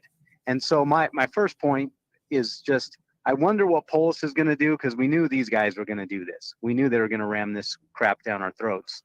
But what is Polis going to do? Because, he's running for president, so he can't sign these crazy things because it might be a mark on his record. Someone might bring it up like, hey, your state leads in crime. Your state leads in stealing cars. Are you a good president? Should you be president? I mean, those are things he's got to worry about if he signs any of these. That's number one. And number two is, we have to push back as unaffiliated and Republicans on all Democrat voters. You guys voted for this. Thanks a lot. Thanks for screwing our state up, and push back about they push us and say, you're a Democrat. You're proud of it. Look what you just voted for. Thanks a lot. And that, I think, will, we always take the brunt. They need to take the brunt now. You are a Democrat. You voted for this. Thanks a lot. And those are my 2 points that I would say. Everybody get out there and tell your Democrat friends, thanks a lot for screwing up the state. You voted for this. You're responsible for this, and get your act together. Yeah, Brian, a couple interesting points there. The Polis one, I think, and I'm not his political strategist, but if I'm looking at this far down the road without knowing how the guy thinks, but having seen how he's acted, I think he can look at these things. And other than the liability piece, and I'm interested to see what he does with that, but the other 3 pieces here, the waiting period, the age limit, and the allowing an expanded number of people who have no business making decisions about whether someone poses a risk to themselves or others, those 3 bills, my guess is, poll very well. And I don't mean with us. I mean poll very well at the national level. Like, there are polls out there that say that most Americans would tolerate these kinds of changes, the universal background check, the waiting period, the age restriction. And so I think for a guy who wants to run for president, and I think that's undeniable, I think it would be easy for him to sign those. The semi-automatic weapons ban, that's going to be more troublesome. And so if he's doing some calculus, it could be, here's how I look moderate. I sign the magical thinking bills, and then I veto the semi-automatic bill. And in that way, I can't be claimed to be just some gun-loving nut. I can say, look, I took a balanced approach here. The ones that I thought were going to make a difference, I signed, and I vetoed the one that I thought went too far. That is how I see him approaching this. I don't think it matters to him one way or another, honestly, whether they work. I don't think there's any evidence that any of these things will work, but it doesn't matter. This is the party of do anything instead of try to do something to make a difference. So the second point, though, I want what you say to be true. I want to say to our Democrat friends, nice work, but they would say, you're welcome. They think of this as golden moment stuff for them. And that's how it's described in the Denver Post article. The other part is, it doesn't matter if every single Republican picked up a pitchfork and a torch and showed up at election day and voted against these people. It won't matter, because we've got to come up with a narrative that convinces that group of gettable unaffiliateds. And I don't think it's as big a group as it was 10 years ago, a gettable group of unaffiliateds that, hey, this is not only ineffective, it's an unnecessary infringement on constitutional rights. And if we don't draw the line here, there will be no end to where it goes. So I don't know how you feel about that, Brian, but I am worried that us being pissed off isn't enough. Yeah, but that's always been the conundrum in Colorado in the last 10 years, is we try to capitulate to the unaffiliated, and the net gain there doesn't exceed the net loss from the base. And that's all we have. I've gone rounds with Peter Boyles on this. We cannot totally get the unaffiliated and then lose base, or it's just self-defeating. That's why I don't know, I don't know what's going to happen with the Colorado GOP, because nobody can get keep the base and get unaffiliated. Have you looked at the current batch? Can. And I know it's a slight shift, Brian, but you're a smart guy to ask for this. Do you look at who those 5, I think it's 5, if it's more, forgive me, candidates who are up for this, who do you like to do that? Who do you like out of that group that you think gives us the more bang for the buck? Casper's the only one that's actually put a plan out there and talked about solutions. I've heard Otland. I like him. I respect his service, but he's the same old thing. He's saying we need to do this, but doesn't tell us how he's going to do it. We have to do this, but he doesn't tell you how to do it. Same like the mayoral candidate you had on yesterday for Denver. Love the guy.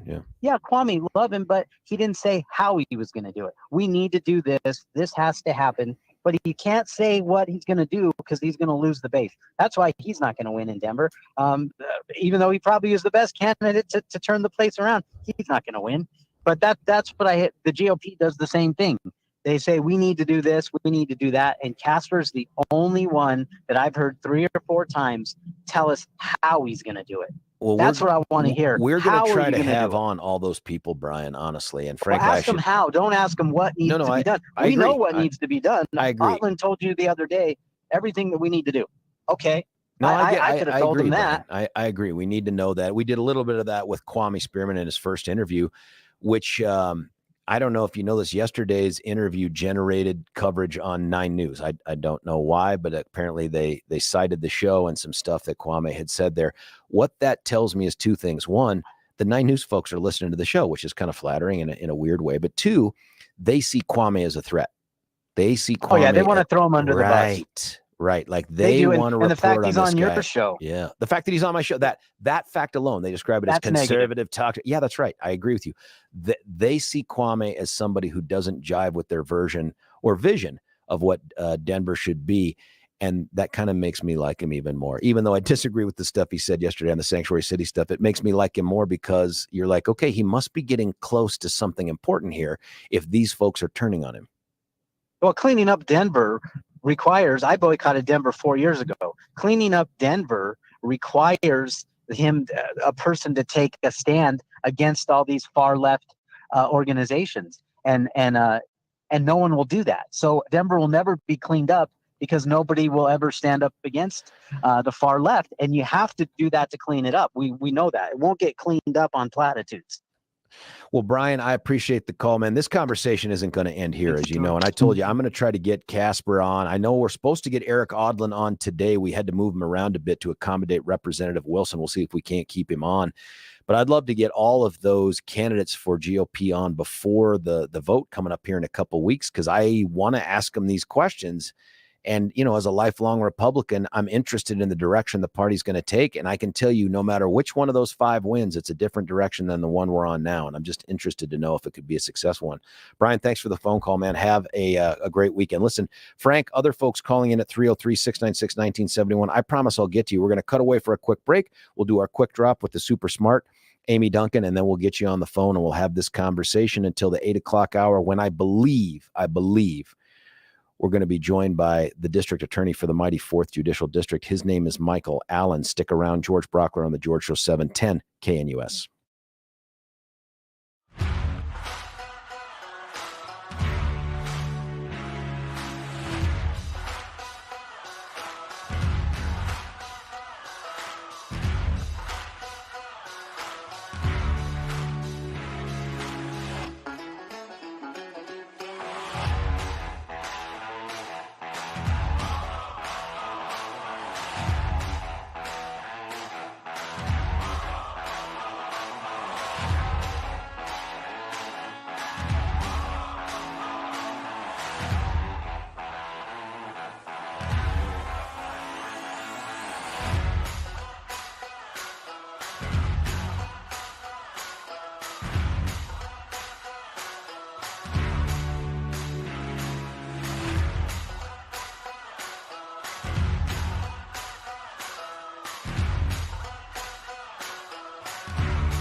I'm not sure I understand this version of the outfield that's playing right now. I've never heard the rap part of this. George Brockler back with you here on the George Show, 710 KNUS.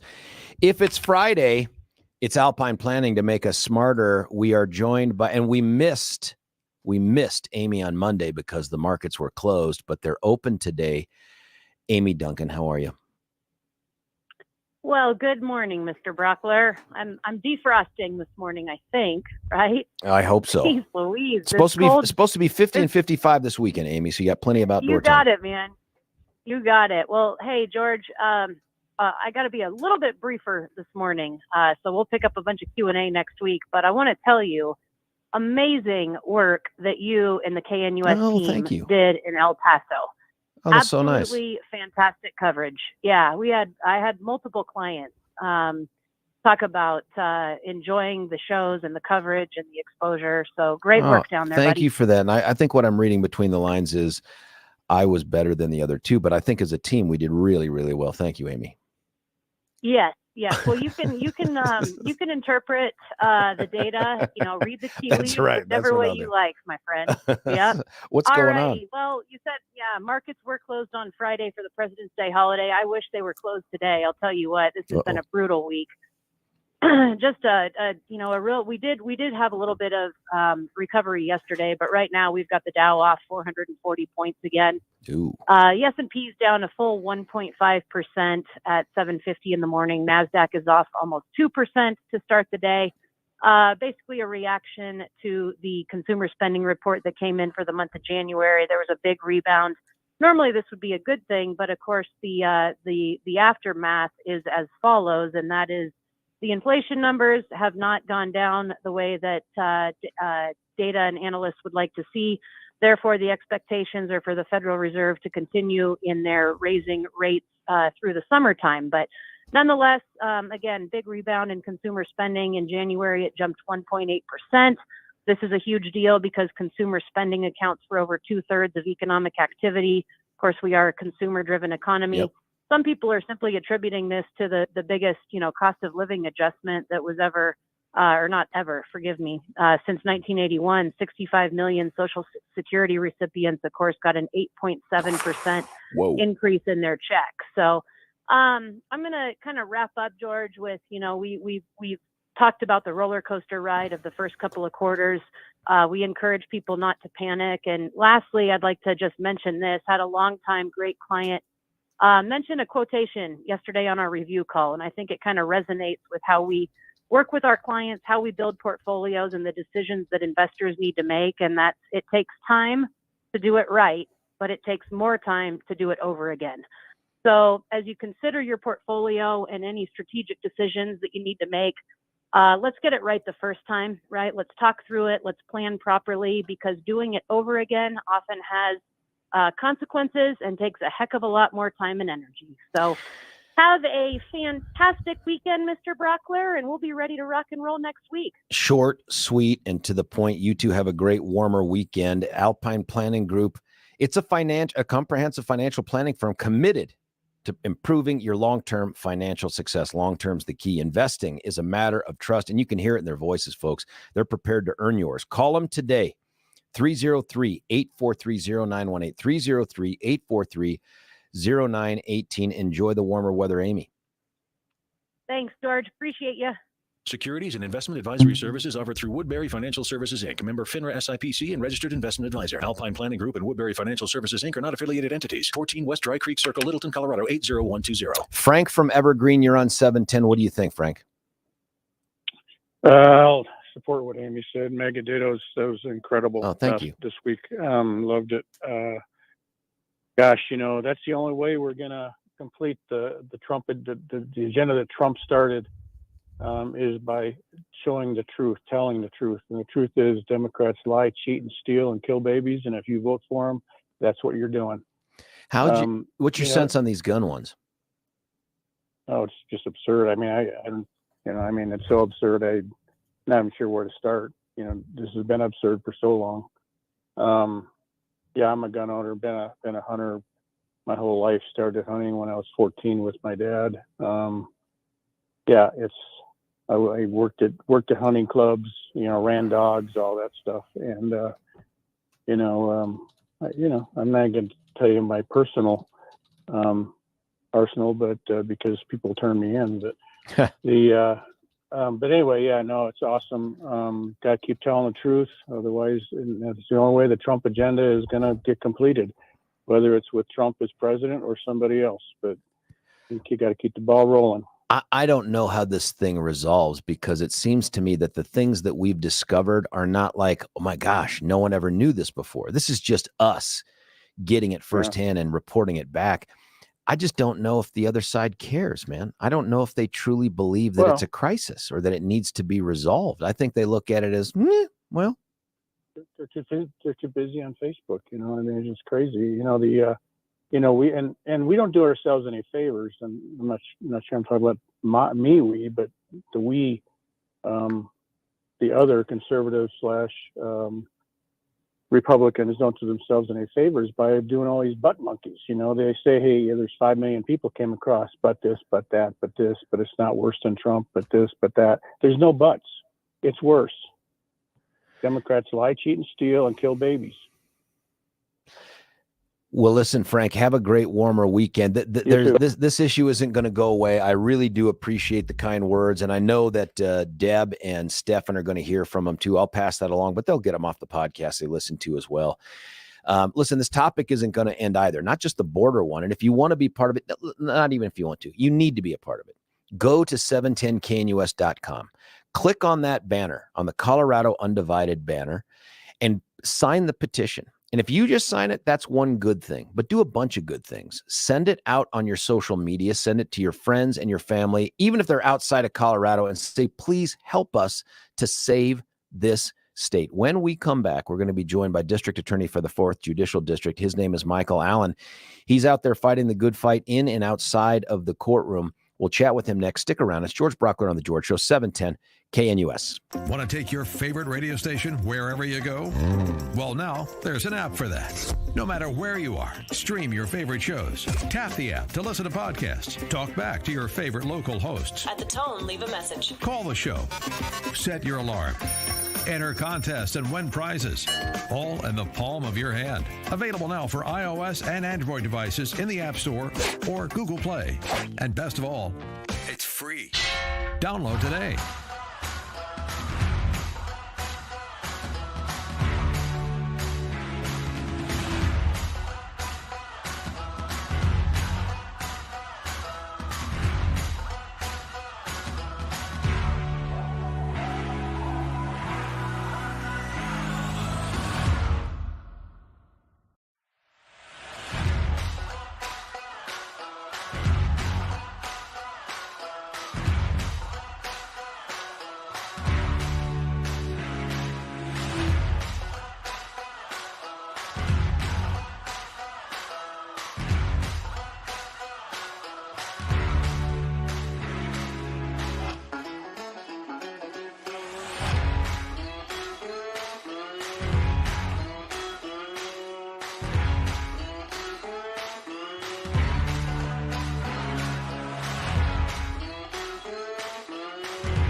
Happy halfway through the show on Friday, 24 February. Of course, at 10 o'clock, we turn it over to the big national folks, Kirk, Prager, Gorka. But then we go live and local with Deb and Steffan. They're going to be back here, I believe, in the saddle. For sure, Steffan. I think Deb, too, from our trip to El Paso. I came back a day or so early to take care of some other business.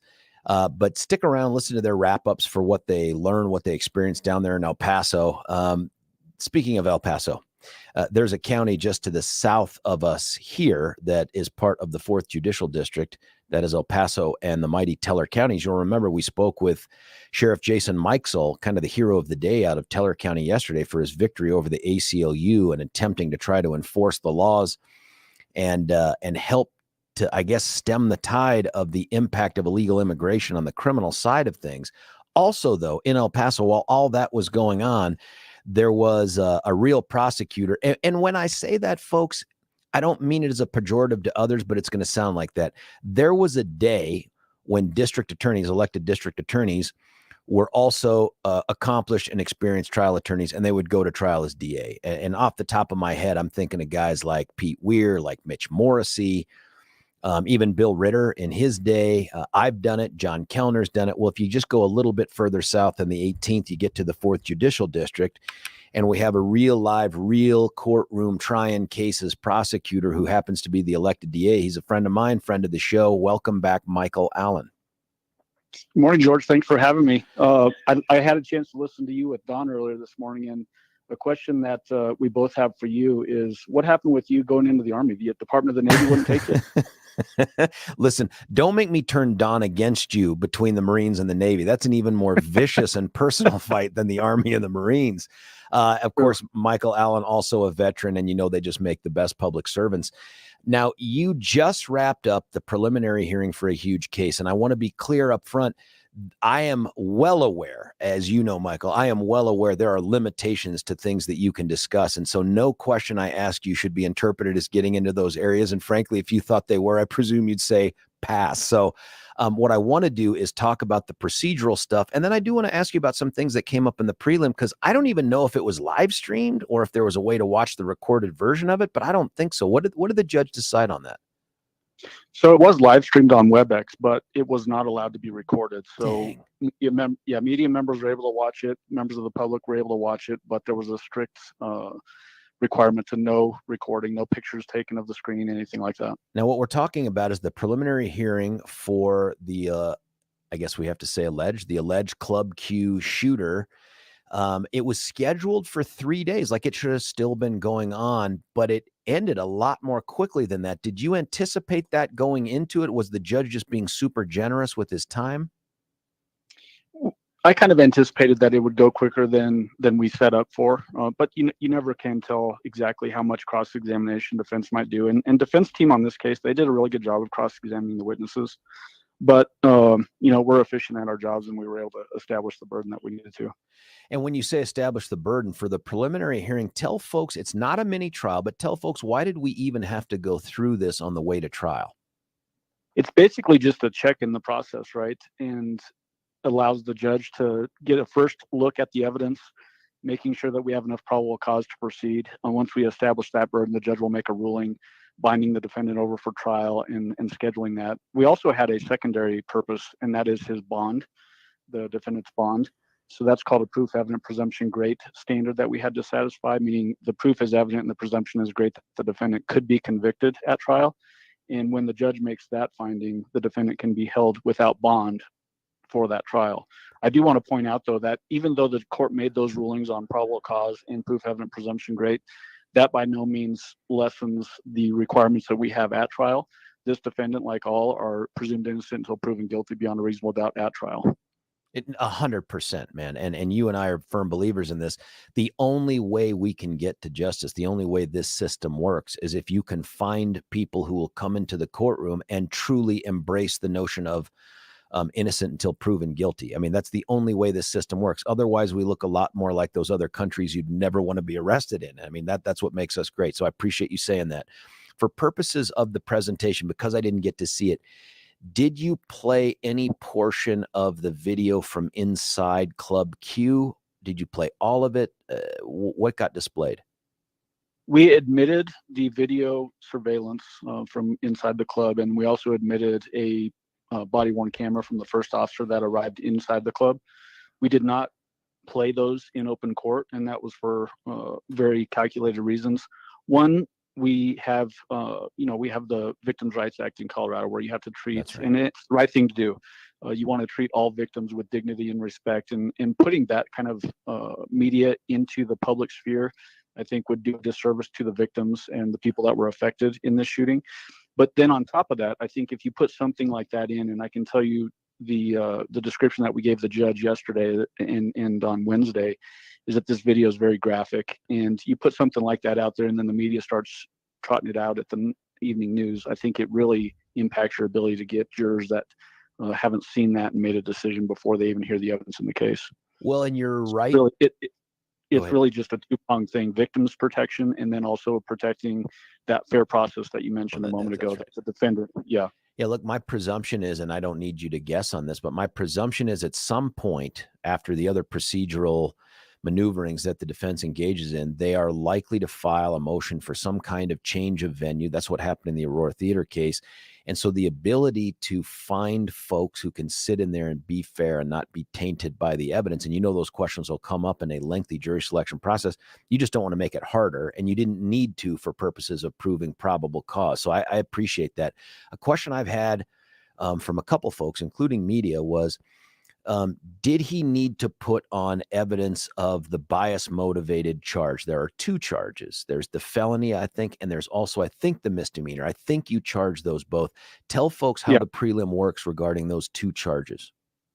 Well, so it only applies really to the felonies. That's what we have to establish the probable cause on, although the judge bound over on all the charges in conjunction with the evidence that we presented. But we did present evidence on the bias motivated, and I think we had to, based on his custodial status.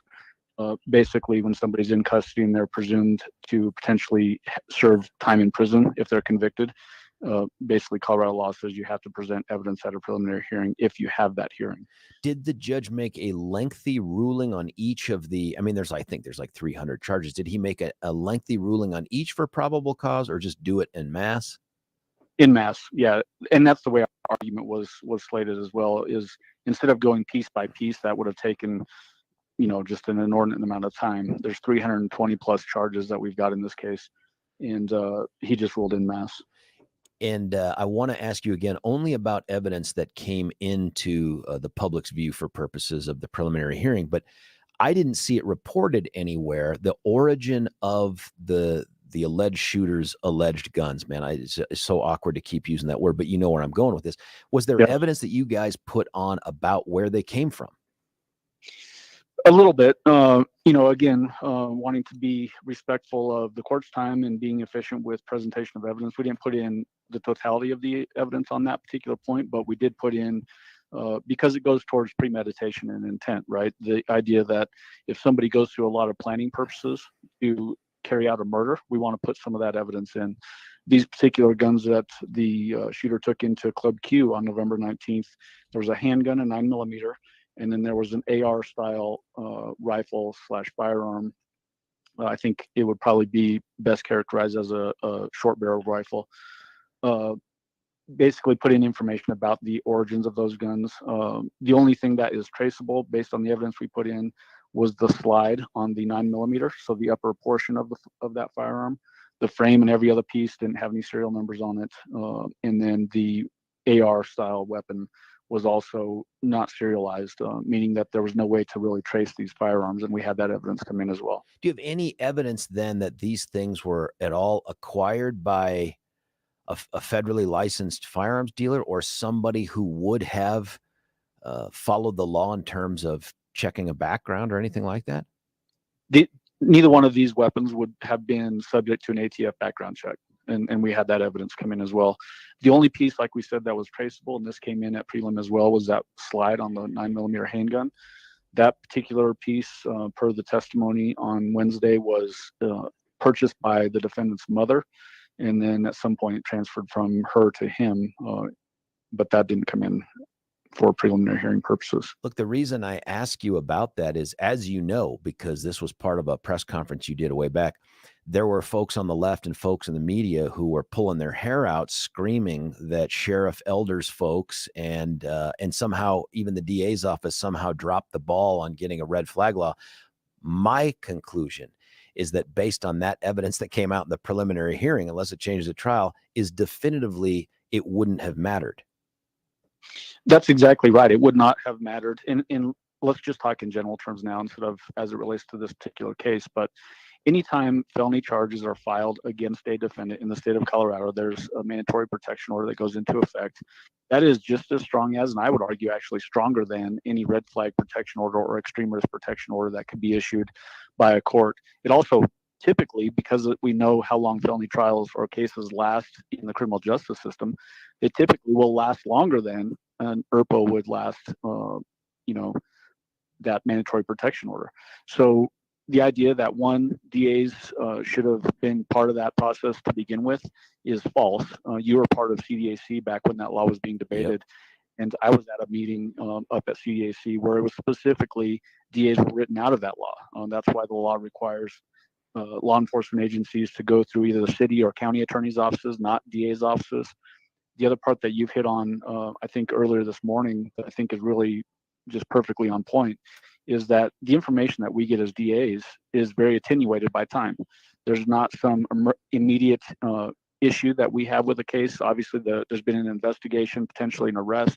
There's been booking. So now we're some point down the road before we're evaluating that case for filing of charges. Where's the immediacy for filing an extreme risk protection order, especially when we already know that a mandatory protection order precludes somebody from lawfully purchasing a firearm?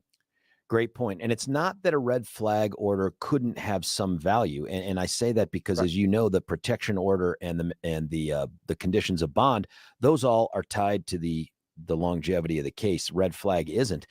But at the same time, how does a DA go to a court and say, Judge, we must have this red flag order because the other two orders aren't sufficient?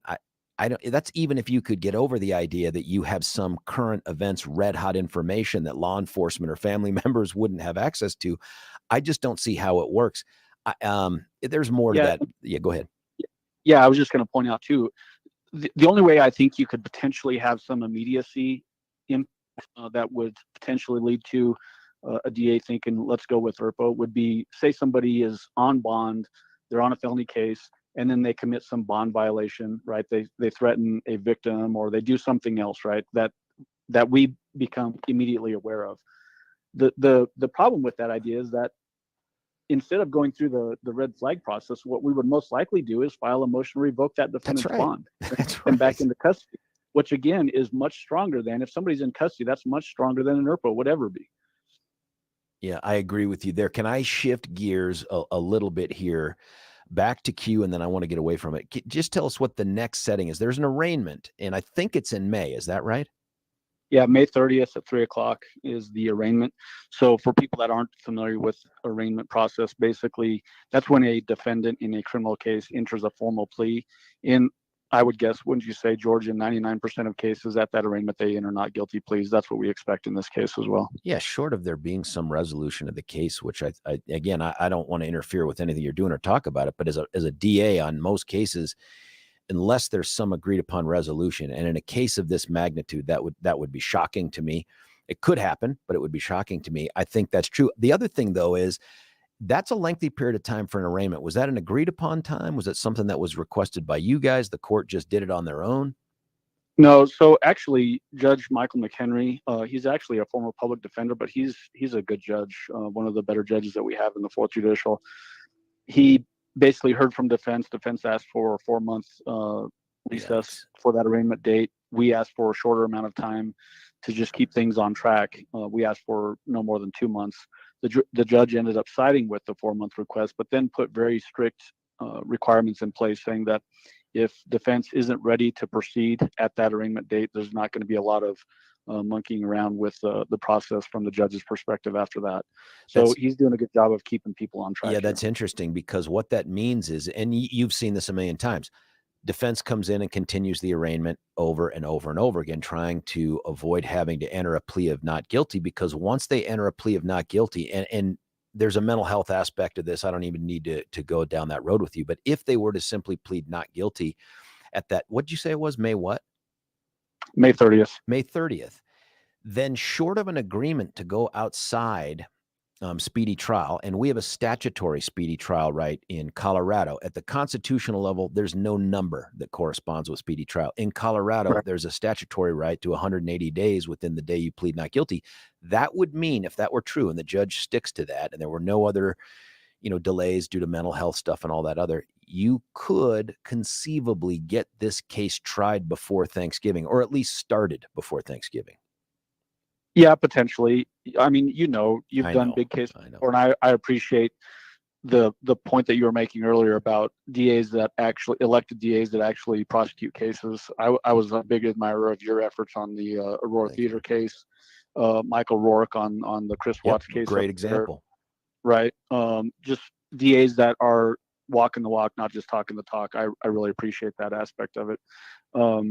We know that these cases can oftentimes take longer than a normal case just because of the gravity of the situation, the number of victims, and you alluded to the mental health issues as well. I don't want to go down that road at this particular point, but we do know, generally speaking, from these big cases, that more times than not, especially now that the legislature has taken away the death penalty and all that kind of thing, that the only real defense that people have in these types of cases is a mental health defense. We're seeing that play out up in Boulder too, with the King Soopers case. And by the way, Michael Doherty does a great job with his.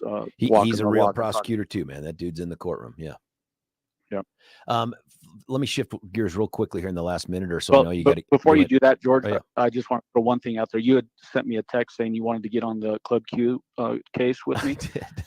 We do need a water boy. I don't know if you're up for that or not. Buddy, if I could be part of seeking justice in that case where, and I should say this again, he's presumed innocent, dude, I'd do it. You know how it is, man. You want to be part of righteous cases that are out there trying to get justice, where you look at the case and say, how do we get justice out of this? That is that case, man. That is, you guys are fighting a very, very good fight down there. So of course I'd want to be the water boy. If you need, I can do Keurig. I can do Keurig. If you need coffee or hot cocoa or something, you can tell Reggie the same thing. Good. Army guy serving an Air Force and Navy guy. That's got to feel good. That would feel very good. Yeah. Listen, last question. We spent the week here at 710 down in El Paso, in large part to try to bring some attention and focus on illegal immigration, and not just what happens or doesn't happen by way of securing the border down south, but its impact here. Do you have a sense, and I say any more because there was a time when we got this information as just a routine matter of being prosecutors and law enforcement. Do you have a sense of the impact of illegal immigration on crime in the 4th Judicial District? Well, we absolutely know that there's an impact on crime. We know that fentanyl is flooding across the border, and that's a big impact on crime and really young people overdosing. We know that, the average age of overdose from drugs has dropped precipitously since the introduction of fentanyl into the system, because it means that younger people are using it and dying. It was in the mid 40s, I think, before fentanyl reared its ugly head. Now it's into the mid 30s in just a very short amount of time. So yes, it's having a huge impact on crime, including in human trafficking, all kinds of different crimes, stolen vehicles, which, by the way, are, in my opinion, inherently dangerous felony offenses, because we see that these people that are stealing cars are typically carrying firearms, and they're typically very willing to use those firearms either against members of the public, civilians, or against law enforcement that are trying to apprehend them. You're absolutely right. The other piece, and you mentioned this, but we've allowed then a group of people who are likely to become victims as well, who are then in a position to not come forward and report their victimization to law enforcement. So you have people that are out there committing crimes against them that don't ever get brought to our attention. And so they continue to commit crimes out in the community, sometimes against illegals, sometimes not. But we don't have people that feel comfortable coming forward. That's the situation that comes from illegal immigration too. Oh, absolutely. Yeah, absolutely. Michael Allen, probably one last time, let's just throw out there, is this guy presumed innocent? Every defendant charged with a crime is presumed innocent, including this guy. Yes, George, thank you for bringing that up. No, buddy, I agree. And I said it a billion times on a bunch of different cases because I just don't want anyone to ever lose sight of the fact that this procedure, like quote unquote winning at the preliminary hearing, is irrelevant. And I say that because you and I have seen cases where people have gone to prelim, lost the prelim, and a jury has come back and acquitted them. So it's important to remember that the prelim is just a step along a longer justice-seeking route. The real show will be at the trial, where the presumption is innocence unless Michael and his team can prove him guilty beyond a reasonable doubt. Exactly right, George. Buddy, thanks for taking time out of your busy morning to give us a call. And I really love the information on the gun stuff. That's going to help us with some other conversations and hopefully help policymakers make some smart moves here. Thanks, man. All right, thanks. Hey, that was Michael Allen, a fantastic district attorney for the 4th Judicial District, fighting the good fight down there. Breaking news, in my opinion, and I say breaking not because it's not the first time the public was aware of it, because he talked about it, the preliminary hearing being, I guess, displayed on WebEx, but nobody's talking about the fact that these two guns that this monster used, and I get to say monster, I don't have to presume this guy innocent because I'm never going to be on that jury, that this monster used to murder those innocent, defenseless people, that those two weapons would not have been stopped from getting into his hands by virtue of any sort of red flag law at all. That is big news. When we come back, we're going to continue the conversation. I'd love to hear your thoughts. 303-696-1971. I got some other crime stuff I want to talk about too. Before we cut away, let me tell you about your house. And yep, I talked to you about the gay ribble piece, but you may be of a mind to say, George, right now, it's just not the right time for me and my family. We love our home. We've been here forever. We think we want to make it prettier, though. We'd love to change the look of it. Single biggest, bestest thing you can do for that eye-catching moment when someone comes into your kitchen or into one of your bathrooms, especially your primary/master bathroom, thank you, Alexa, is that countertop. You know it's the biggest thing out there. And the guy that is the artist, the craftsman, the expert in this is Mitch Floria from The Art of Granite. Now, the title of the business and the title of the website is The Art of Granite, but don't be fooled. It's so much more than granite. It includes anything you can make a countertop out of. The marble, oh yeah, beautiful selection of marble that he has in a showroom right there at about 6th Avenue and Colfax-ish. Go out there and take a look at it. My words just can't do it justice. The website, it'll tease you, but it can't do justice by you going out there and taking a look, feeling it, seeing it, getting an idea of how it might look in your kitchen or in your bathroom. Everybody I know that I've referred to them, even before I started referring people to Mitch, afterwards, when they've reached out, it's always been something positive. Not a single person has ever said, hey, huge bummer. Nobody. Everybody that's reached out has said, my God, I love Mitch. I love his backstory. I love his work ethic. I love this team. I love the dedication to customer service. You be part of that too. And let me prove to you this. He didn't put people between you and him, whether it's to make the sale or the follow-up. He gives his cell phone number on this radio for you. 303-386-5919. 303-386-5919. And here's the deal. You call him, you go see him, and I vote for go see him. You mention, hey, I heard about you from George on 710 KNUS. Guess what? 20% off of labor. That's a huge part of any installation project for anything. 20% off. That's $1 in $5 right back into your pocket. And you also have another choice. What if instead you say, you know what? I'd rather just have the sink for free with the countertop, the awesome sink. You can do that. Whether it's kitchen or bathroom, the package you decide upon, you can get the kitchen sink for free. Give Mitch Floria a shout. Check him out at The Art of Granite. That's with a T, theartofgranite.com. When we come back, you, me, the texts, even the tube text. It's George Brockler on The George Show, 710 KNUS.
George Brockler right back with you here at 710 KNUS. My thanks to the district attorney for the 4th Judicial District and lead prosecutor on the Club Q shooter, Michael Allen, for that exclusive interview.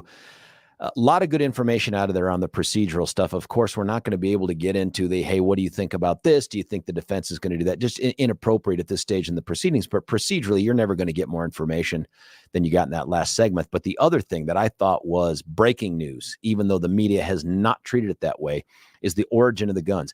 After all of the gnashing of teeth and the pulling of hair and the tearing of clothes about, oh my God, Sheriff Elder in the El Paso County Sheriff's Office, oh my God, they didn't seek a red flag law, and that, it would have made apparently no difference. Not a bit. Most of the pieces apparently, except all but one, are untraceable and appear to be ghost gun pieces. That's not what you go get from someone who's going to run that ATF background check. And it sounds like mom bought the slide to one of the firearms. That's it. None of that would have been impacted by a red flag law. And yet that case, and you know this is true, that case has generated a new bill that dropped yesterday by the lefties under the Gold Dome to try to infringe upon your and my Second Amendment rights, not for anything that's going to be provably a difference maker in terms of saving any lives, but because it's the do anything party, the frantically flailing around anything we can do to limit law-abiding members' rights to guns will actually impact crime or suicides, and I disagree. I don't think there's any statistical evidence that proves that that's true. We'll see, though, what they come up with. They are the party of legislate by anecdote, not by actual data. For a party, too, that clings to this garbage term evidence-based, they will have none here. They will have no evidence-based anything. And that was proven by the interview with the person from the Firearm Injury something group, Dr. Emmy Betts' Firearm Injury Prevention Initiative out of the medical school there at the University of Colorado. Even she said that things like increasing the minimum age from 18 to 21, she hasn't seen any evidence that it affects homicide or mass shooting rates. But here in this particular case, the red flag law that was dropped yesterday, the expansion of it, seeks to arm district attorneys, and forgive the pun on arm, district attorneys, teachers, and some medical and mental health professionals with the ability to seek red flag laws. I can't think of anything worse. So, for instance, when you're a mental health provider, you have a duty, and medical provider, you have a duty of confidentiality to your client. There are only some rare circumstances when you can violate that confidence, that privileged communication that exists. And I guess now we're going to create an exception for that. And you know who's going to know that? The people that are seeking treatment. I'll bet you any mental health provider out there will tell you, if you do this to me, you can count on patients telling me less. My ability to help patients will be impacted by the fact that they know if they say the wrong thing, instead of it just being in our little trust tree in my office, that I may end up taking action against them to infringe upon their rights. I may go file something publicly with a court that says, I'm so concerned about this person and the things that they've told me, their right to access firearms needs to be limited. I mean, what mental health provider would say, yes, that's going to do wonders for my practice. Yes, that's going to be so helpful. That's progressive policymaker thinking, like, ooh, how can we accomplish what we want to without having to think about it? How about teachers? I'd love to know right now. And in fact, all the teachers I know are probably teaching right now. And that's my hope, because it's 8:37. But if you're a retired educator out there, do you want the ability, the burden, the pressure, even the option of seeking a red flag law against your students? Really? I mean, if you'll remember, when the first red flag law was drafted, the one that had actual due process protections in it, that's the one that the Republicans killed. Then we got the other one, the one that was drafted that really doesn't have those same due process protections. And it is on the more extreme side of red flag laws in America now, that the debate over that was who should have the ability to make this report. And they cut out a whole bunch of people, like a buddy, an ex-girlfriend, all of these things, because what they wanted to focus on were the people that had the most immediate, most intimate contact with folks, or law enforcement who are trained professionals in this area. There was discussion, as Michael Allen pointed out, of adding DAs, and the idea was, no, they can't add anything to this conversation. They're the wrong people in this process, and so they cut them out. And now all of a sudden we're being told you don't even have to have someone who cohabitates with someone. It could be an educator. A teacher? Really? We're now going to ask teachers to go through train and to subject. This is some of the craziest stuff I've ever heard. And district attorneys, yeah, there may be a rare circumstance where a DA comes across some fresh information that didn't first go through law enforcement. And Michael's right. Every once in a while, you have a victim that will call up and say, hey, dude or dudette just contacted me in violation of the protection order. But as the DA, I don't just take that information and go to court. I send out a police officer called a DA investigator, or I tell them, let's make sure we tell the sheriff or the police officer, the police department, thus bringing them back into the decision-making tree. The idea that the DA is ever going to be in the possession of information that is so timely, so critical, that law enforcement doesn't have it, but they do, and they should act, that's silliness. This is to just create some sort of political pressure on DAs to go seek it, because they know if they don't and something bad happens, someone will go back and go, why didn't you seek a red flag law, Michael Allen? That's what's going on here. But the breaking news is that those guns that were used to murder those innocent people in Club Q and to shoot the others, those weapons were still going to be available to that shooter, whether or not a red flag law had been sought or not. And that is exactly what we have been speculating all this time.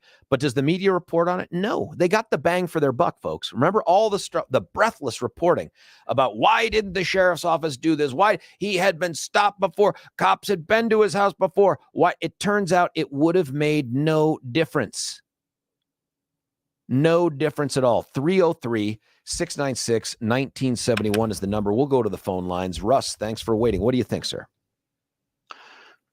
Well, I think we missed the boat. Everybody is on these killers that do this kind of stuff because we don't know them. We don't know them. They don't have a right to say nothing. Like you said, they get thrown in jail or the guns will get taken away if they say anything that's even a little bit hot or tempting. And so everybody's afraid of the issue, not the person. And they don't want to deal with a person. These killers, like, they say don't give these guys attention by finding out why they did what they did because you're giving them attention. Well, the price we pay is the next one comes up that we don't know nothing about. And Russ, I've never heard anyone say that. I've never heard anyone say don't find out why they do what they do. What I have heard them say is don't use their name. Don't give them personalized individual glory, which is what they would see it as. But I've never heard anyone say don't find out why they did it. Well, you look at these guys. You had that case in Aurora. They just sit there. They don't say nothing. You don't hear a word out of them. And I'm not saying I want them to have the floor or anything after what they did. But at the same time, if society doesn't know about, again, we're talking about guns versus people. And that's what Democrats do. They like to pick on guns because it's easier to pick on. It's easier to tell everybody, hey, we're all going to feel better if we get rid of the guns. Well, the guns don't have feelings. The guns don't have civil rights. The guns don't have anything to fight back on. So sure, it's easy to get rid of the guns. That's what the main mentality is out there, because you're picking on the least, like a baby. You're picking on the most defenseless thing out there, and that's the gun. And so that's all anybody does is the gun, or he just generally hates, or he's generally anti-gay or anti whatever it is that he killed. Well, Russ, a couple things. One, so before I get to, I have a question for you, but before I get there, I just want to say it's not whatever their generalized feeling or animus is. It's got to be specific. And I think we've seen that here with the evidence that came out in the prelim of the Club Q shooter. And I can tell you, even though they lawyer up and they stay silent, and those are all rights that they're entitled to under the Constitution, the Aurora Theater guy, he gave some statements, especially to mental health providers, but he had provided a journal, if you will, that he sent, in my opinion, maliciously to the mental health provider that had been seeing him at the University of Colorado Health Sciences Center, basically to thumb his nose at her and say, look what I was planning the whole time. You didn't know it was coming. So we do get ideas, pretty specific ideas of what motivates them. That matters. So I think motivates them. Yeah, what motivates them. We get that. But in terms of any sort of solution to this, what is it, man? Is there anything we can pass by way of gun regulations that would address Club Q or Aurora or STEM? No, not guns. We're not going to pass any gun legislation anymore. We're going to pass car legislation when someone wants to go on to get DUI and kill somebody. So no, not at all. But that's why I say we need to focus on the person. And that's kind of a taboo subject because who really wants to do that? How He's do a we do killer. that? How do Everybody we do hates him. that, Russ, in a way that we're not now? You just, I don't want to get personal. I don't want to say get nice. I don't want to say get tolerant or anything like that. But, you have to find out what's in the guy's head. What he did, we all know what he did. How he did it, we all know how to. So what? Big deal. What does that give us? Why? Okay, we want to spot the next guy. Okay, the next guy's thinking about killing 20 people right now somewhere in the world. I don't know where, probably the United States. He's thinking about it. Who does he go to talk to about what he's thinking about that maybe someone can talk him out of it or make sense with him before he does it? Well, nobody, because that's a taboo subject. You don't, whatever you're thinking about is so bad, you don't want to tell anybody if you're thinking about it. So where do you go? You don't even go to your psychologist because they'll lock you up in a heartbeat if you can bring it up. Russ, are you suggesting like some sort of mental health screening or exam before people buy firearms? Yeah, a little bit more. Well, but think about what you're saying, coverage. Russ. There are a lot of folks out there who are 2A folks who are going to go, what in the world is Russ talking about? Making me be subjected to a mental health exam before I exercise my constitutional rights? You don't make me do that when I speak. You don't make him do it, but if he feels he can do it, and there's an open passage, and there's not going to be, he's going to get slammed in the door with, well, you're going to a mental health institute, or your gun's going to get taken away, or this is going to happen to you. Automatically, if he opens his mouth, well, then he's sure he's going to shut his mouth. I'm sure he's going to accuse his psychologist like this guy in Aurora did. Because what other choices he got? He's not going to be honest about what he's thinking because he wasn't honest with the mental health provider. Russ, these are intriguing points, and I want to thank you for calling and enjoy the warmer weather, but I got to cut away for a break, and when we come back, we'll get David and other folks. Russ's line is open, 303-696-1971. I get where you're going. I'd love to know more about what's going on between the ears of someone when they purchase a firearm, but to do more than wonder about it and to take steps to make them go through some sort of mental health exam, we don't do that for any other right that's guaranteed under the Bill of Rights for the Constitution. It's just hard to imagine that isn't going to be seen as a huge infringement. Who decides on the mental health stuff, right? Like, what doctor is going to come in there and say, oh, nope, that guy sounds like a risk. Oh, nope. I mean, who makes that decision? That's an enormous amount of power to give an individual for purposes of, can you exercise your constitutional right? And if it's a doctor, how do you object? Do you have to appeal? I mean, the process is so convoluted that it could only be viewed as a barrier to someone exercising their rights without any due process at all. This is very sensitive area. And I get why the legislature is going down this road, but they're foolish. The things that they're proposing are just feel good. We've done something there. We did something. Won't have an impact. Doesn't matter. They don't want to have an impact. They want to be able to turn the key, let all the people out of prison who continue to commit crimes. They want to rearm all the people who are convicted felons for felonies that are associated with violent crime like drug dealing and car thievery. But what they want to do is infringe upon our rights and say, see, we've done it. We've probably saved at least one life from suicide, and therefore, touchdown for us. Let's hug it out. We've done something great. They don't really care about solving the problem. They only care about limiting your rights. That's what these bills tell me. We'll talk more about it with David and everybody else when we come back. It's George Brockler on The George Show, 710 KNUS. Want to take your favorite radio station wherever you go? Well, now there's an app for that. No matter where you are, stream your favorite shows. Tap the app to listen to podcasts. Talk back to your favorite local hosts. At the tone, leave a message. Call the show. Set your alarm.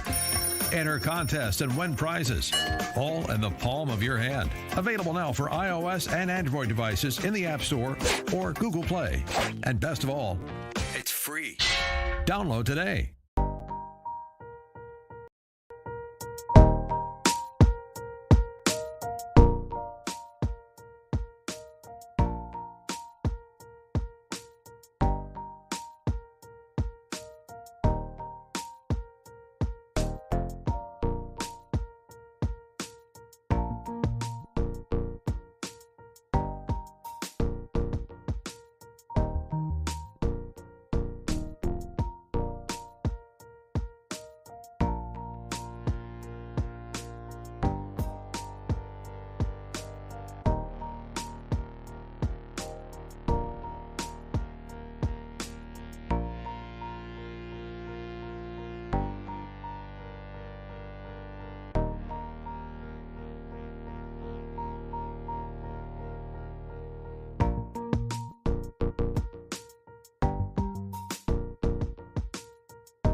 Folks, we are there on the doorstep of the 9 o'clock hour.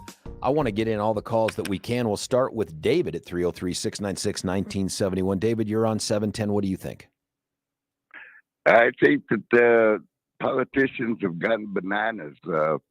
In California, I don't know if you just heard, California now is going to ban canine dogs because they're racist. They only attack blacks and Latinos. Yeah, that's kind of craziness. Isn't that crazy? I said, that they want to ban guns. There was more people in recent history killed by airplanes than by guns. We had 9/11. I don't know if that's true or not. Which is that a year? Or is that over a decade? What are we talking about? Well, I'm talking one-time killing. You talk about the school killings. Well, they killed 30, 40, 50. Those planes on 9/11 killed thousands, not dozens, thousands of people. What do they want to do away with airplanes? That part is true. I get the liability piece. Like, should they be suing Boeing for the plane crashing into it? And what you would say is, no, it's the person that flew the plane that's on the hook for that. I get all that stuff. But let me get... Yeah, no, but what I'm saying, what are you going to ban airplanes now? Or do you want to ban cars because those cars, gas guzzling cars? Yes, David. We only want electric cars. We only want electric cars. You want to ban? Obama wanted to ban incandescent light bulbs. Well, George Washington didn't have light bulbs. Therefore, you have no constitutional right to have a light bulb or an automatic weapon because during George Washington's day, there was no automatic weapons. Well, there was no bicycles. David, tell us. There was no cars. You had some thoughts on. You had some thoughts on oaths taken by elected officials or politicians. What was that? Well, they to uphold the law, what they do is they try to change the law so they can say that I'm upholding the law, but all I do is just change the law. They're not upholding their oath to uphold the Constitution. They just say, well, wait a minute, freedom of religion. Well, you can't take a Bible to school. You can't wear a crucifix to school. You can't pray in school. So little by little, they're attacking the Constitution. Well, we'll change that. We'll make a law banning this. Yeah. They're not upholding their oath when they take that office. They change the word, freedom of speech. Oh, that's hate speech. That's hate speech. You can't say that. That's hate speech. You're a comedian. You can't go in there and do what they used to do. Yeah, it's all about limiting our rights. We're going to change it. We're going to change it. You can't be a comedian and make ethnic jokes like they used to. But these politicians have gone nuts.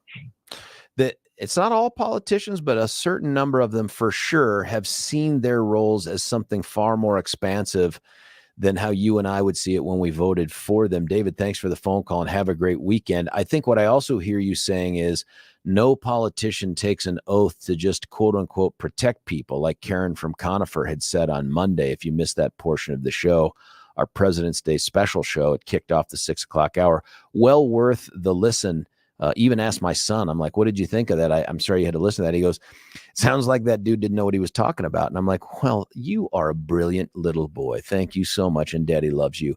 Hey, listen, we're going to cut away for a break. We got 1 hour left. Here's what I want to do. There is some big time crime case going on out there. And I want to give you the perspective you just can't get anywhere else from the former DA.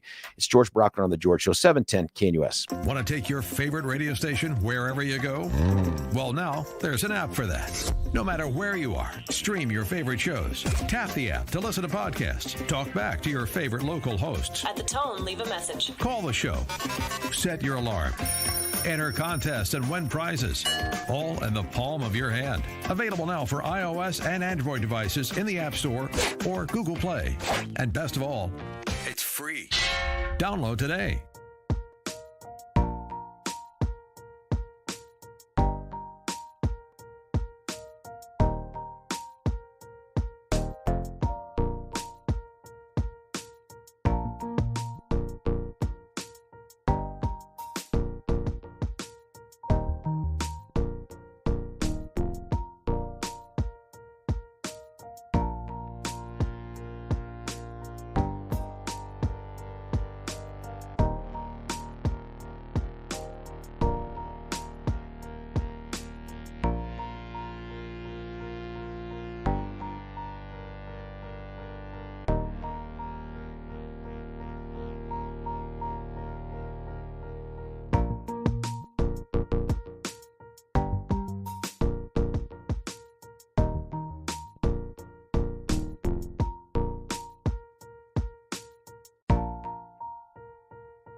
George Brockler right back with you here for the final hour of the final show of this week. Starting Monday, we'll all be back in the saddle here in Denver. For me, it's here today. I think Deb, according to Alexis, back here at 3 o'clock, and then Steffan at 4.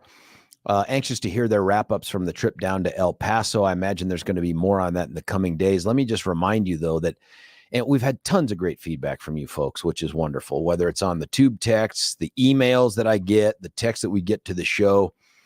And I try to share as many of those as I can.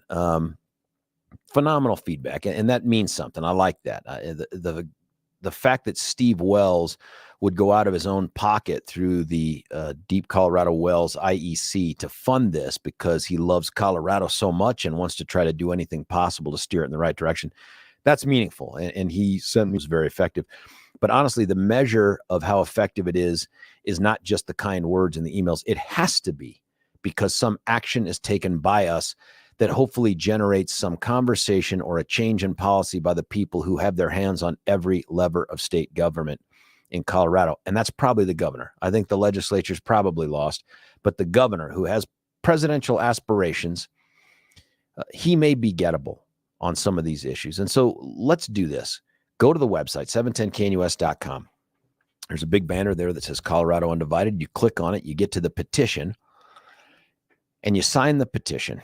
It costs you nothing to do it. Very limited information that gets provided for that. And then we send that petition to Governor Polis with the idea that we're going to try to encourage him to make a positive difference for our great state, because we are a sanctuary state, undeniably. You don't have to say it for it to be true. Of course, Denver is a self-avowed sanctuary city.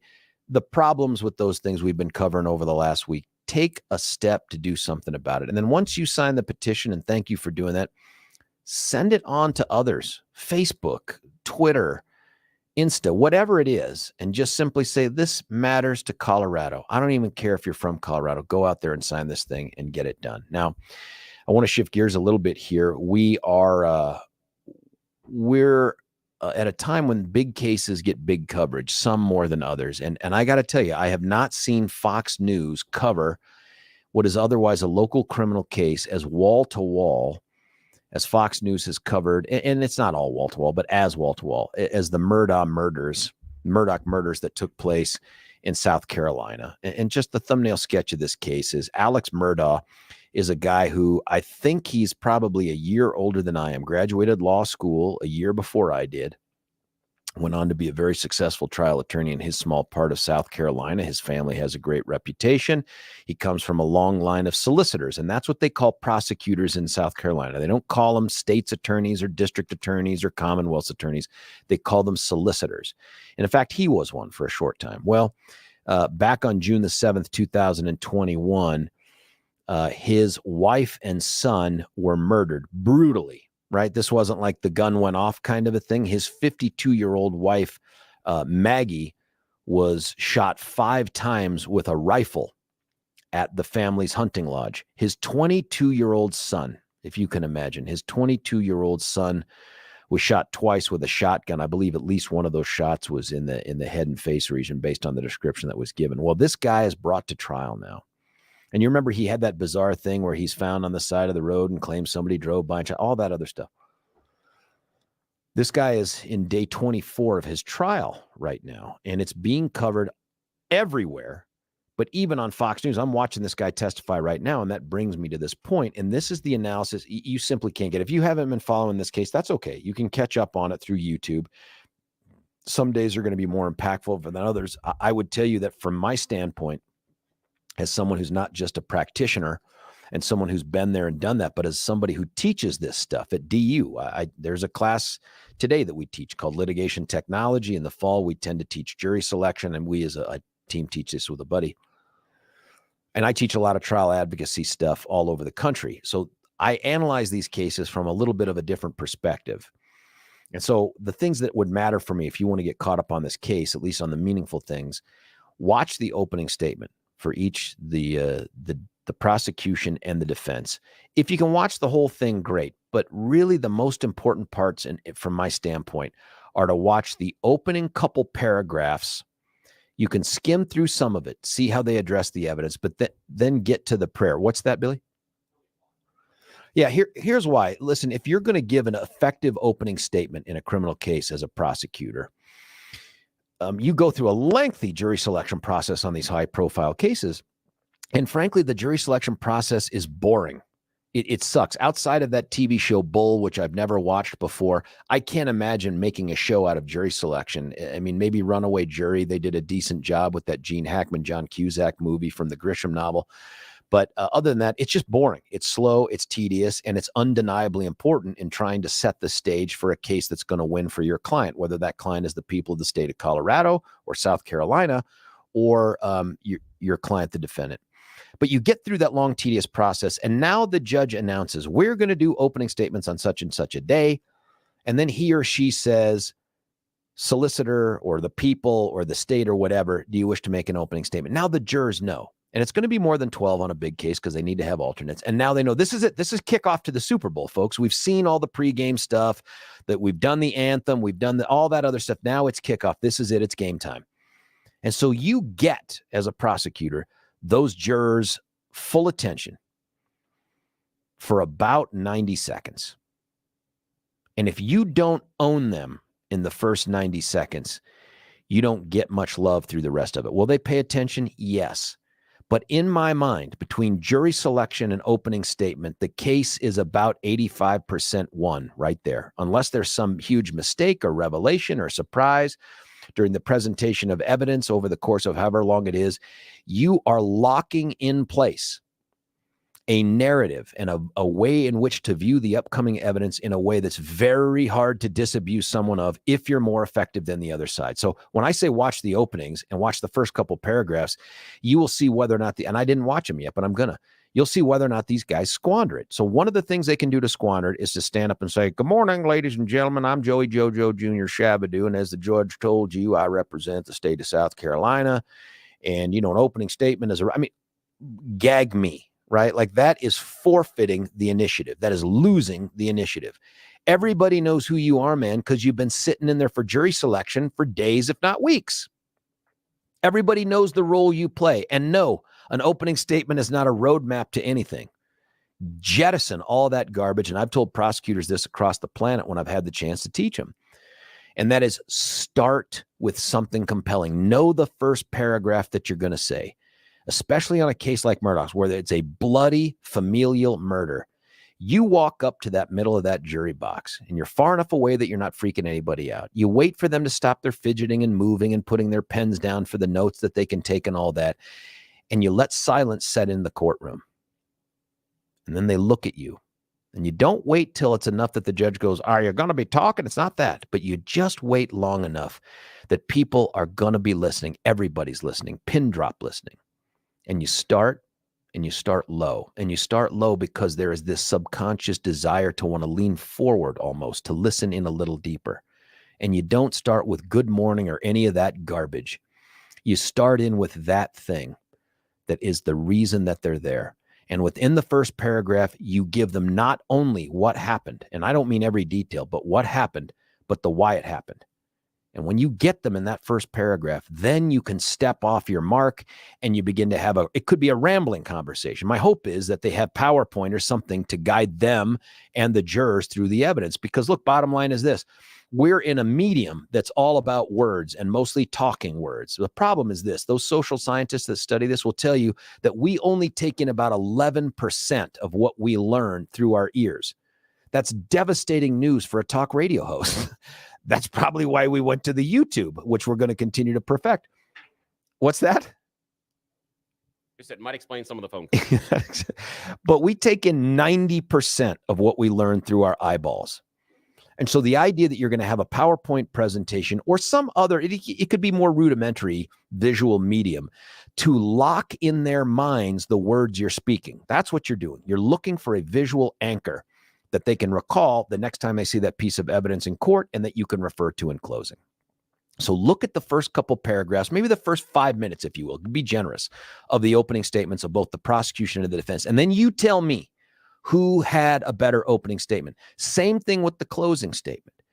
But we're at a part of the case right now, folks, that you just don't get to that often. And that is the cross-examination of the accused murderer. That rarely happens because defense attorneys know that that decision exposes their client to cross-examination by the government. And dang, who know what's going to happen there, right?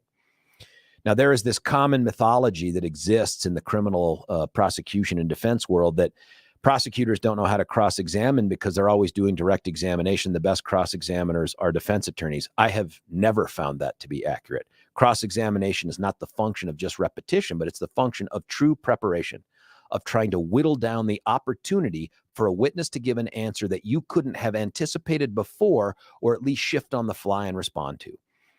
So most prosecutors don't do that. They don't invest time in the cross-examination of the defendant because they think it'll never happen. And I've been there. I've been there where there was a surprise announcement. Yes, my client's going to take the stand. And all of a sudden you're like, and you're scrambling to try to make sure that you can do some kind of coherent cross.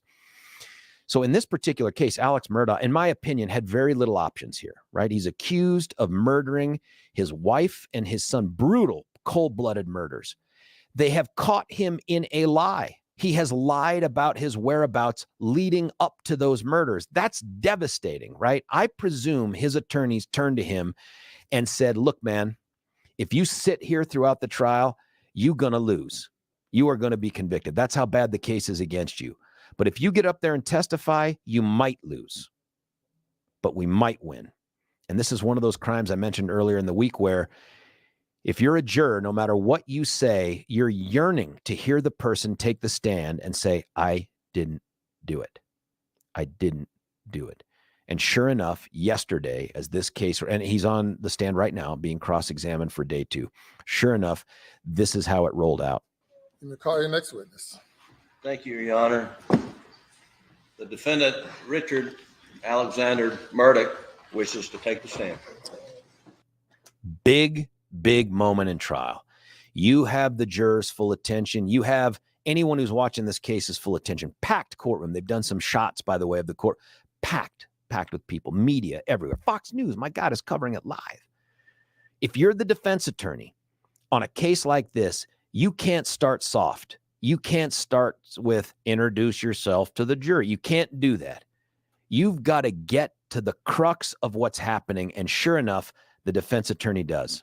Mr. Murdaugh, on June 7th, 2021, did you take this gun or any gun like it and shoot your son Paul in the chest in the feed room at your property off Moselle Road? No, I did not. Mr. Murdaugh, did you take this gun or any gun like it and blow your son's brains out on June 7th or any day or any time? No, I did not. Mr. Murdaugh, did you take a 300 blackout such as this and fire it into your wife Maggie's leg, torso, or any part of her body? No, I did not. Did you shoot a 300 blackout in Maggie's leg, torso, or any part of her body? No, I did not. Did you shoot a 300 blackout into her head, causing her death? Mr. Griffin, I didn't shoot my wife or my son anytime, ever. That's big. Got to start that way. Jury needed to hear that. Now, there's going to be extra direct examination, and we're going to talk about that. There has to be more direct examination, but that is the way you must start. Now, he gets emotional throughout the rest of his testimony, and I don't mean like uncontrollably or weirdly timed, but at moments that you would predict that someone whose wife and son were murdered, and for him, it's trying to push the idea that it wasn't me that did it. It was appropriate amounts of emotion. I don't know that it was credible, but it was appropriately timed in the appropriate amounts. And one of the things that we miss when we get to watch a trial on TV is you cannot gauge the room and you cannot gauge the reactions of jurors. And that has some value, not a ton, but some value. If you see jurors rolling their eyes, which is rare, that could give you an indication. But most of these folks have pretty good poker faces. But looking at the things they take notes on and trying to discern what their motivation is, what they fixated on, reading the tea leaves, super tough with jurors. But it's just hard to know how this emotion works. Now, when you're the defense attorney in this case, you tell your guy, You and I know the answers. If you're answering just to me, you're leaving some stuff on the table because the fact finder, the people that are going to determine your fate, they're over there in that jury box. And so without being weird, and I presume they rehearsed his testimony numerous times on a case like this. I do not believe this was cold. There's too many answers that came out too well that for this to seem like it was a cold one. And he's going to tell them, this is the defense attorney, look over at the jury if you can, especially when you tell them, I did not murder my wife and my son. They need to feel whatever sincerity you can muster out of those words. And that's what takes place in that setting. But then there's another issue that you have to deal with. And the issue is, what do you do with the bad facts that are out there? Far too many defense attorneys make one of two, in my opinion, lethal decisions, no pun intended. One is they ignore them. And they ignore them at their own peril, because any good prosecutor, and by the way, I tell prosecution the same thing. If you have a bad fact in your case, don't think or hope or cross your fingers that maybe the defense won't pick up on it, or maybe they won't think it's a big deal. You underestimate your opponent, you are screwing your client. You've got to look at your opponent as good or better than you are, and that's how you prepare your case. So these defense attorneys have to look at the evidence before them and say, where are we in trouble? And where we're in trouble is in his statement that he was not at these specific kennels at a time leading up to the murder. That statement they're in trouble for, because guess what? There's video that shows that he was. There's recording that shows that he was there. How they choose to deal with that is what we're going to talk about after the next break. But before that, I want to tell you about, especially when you're talking about trial strategy and tactics, man, one of the people that has to pop into your mind is Daniel J. Caplis. Dan Caplis has been a successful trial attorney, and you're talking about making decisions like we're going over right now, whether it's prosecution or defense, plaintiff or defense. Dan's been there and done that. This is a guy who can map out in his head, and maybe on paper, I haven't really seen how he does it with that, map out in his head where he wants to take a witness and how to get there. Way too many prosecutors and defense attorneys have an idea of the information they want to get out, but not the road that they want to take to get there. That's a problem. That's a problem. Dan Caplis isn't that guy. Dan Caplis is an expert trial attorney who uses his skills to try to bring justice to those who've been hurt by someone else's negligence, their recklessness, and in some cases, even their intentional conduct. Doesn't matter if it's an individual, if it's an insurance company, if it's a trucking company, anybody that hurts someone else to whom they owe a duty, Dan Caplis becomes your champion. He and Babar Wahid, and I can attest to Babar's trial skills. I was with the guy on his very first jury trial. He was way ahead of where I was when I started off in my very first jury trial. Yes, I'm funnier than Babar Wahid is, but in terms of trial skills, dude is right up there. I can't imagine what he's done over the last 16 years with Dan. But I know what Dan brings to the table, and so I'm pretty certain I know that Dan and Babar are a 1-2 punch that you want in your corner. So if you get hurt, or if it's a loved one, or if somebody even asks you, hey, have you ever heard of someone? You just simply turn to them and say, Dan Caplis Law. You go check them out at dancaplisLaw.com. Caplis is a C. Or you give them a call and have the very free, very candid conversation with them. 303-770-5551.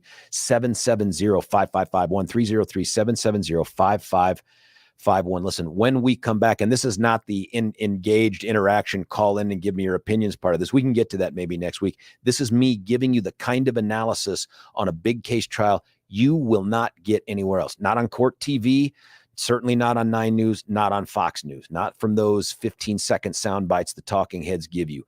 You only get it right here. Stick around for the rest. It's George Brockler on The George Show, 710 KNUS.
George Brockler right back with you here in Paradise City. We call it Denver, Paradise City if you're an illegal alien. George Brockler with you here on the George Show 710 KNUS. Picking up where we left off.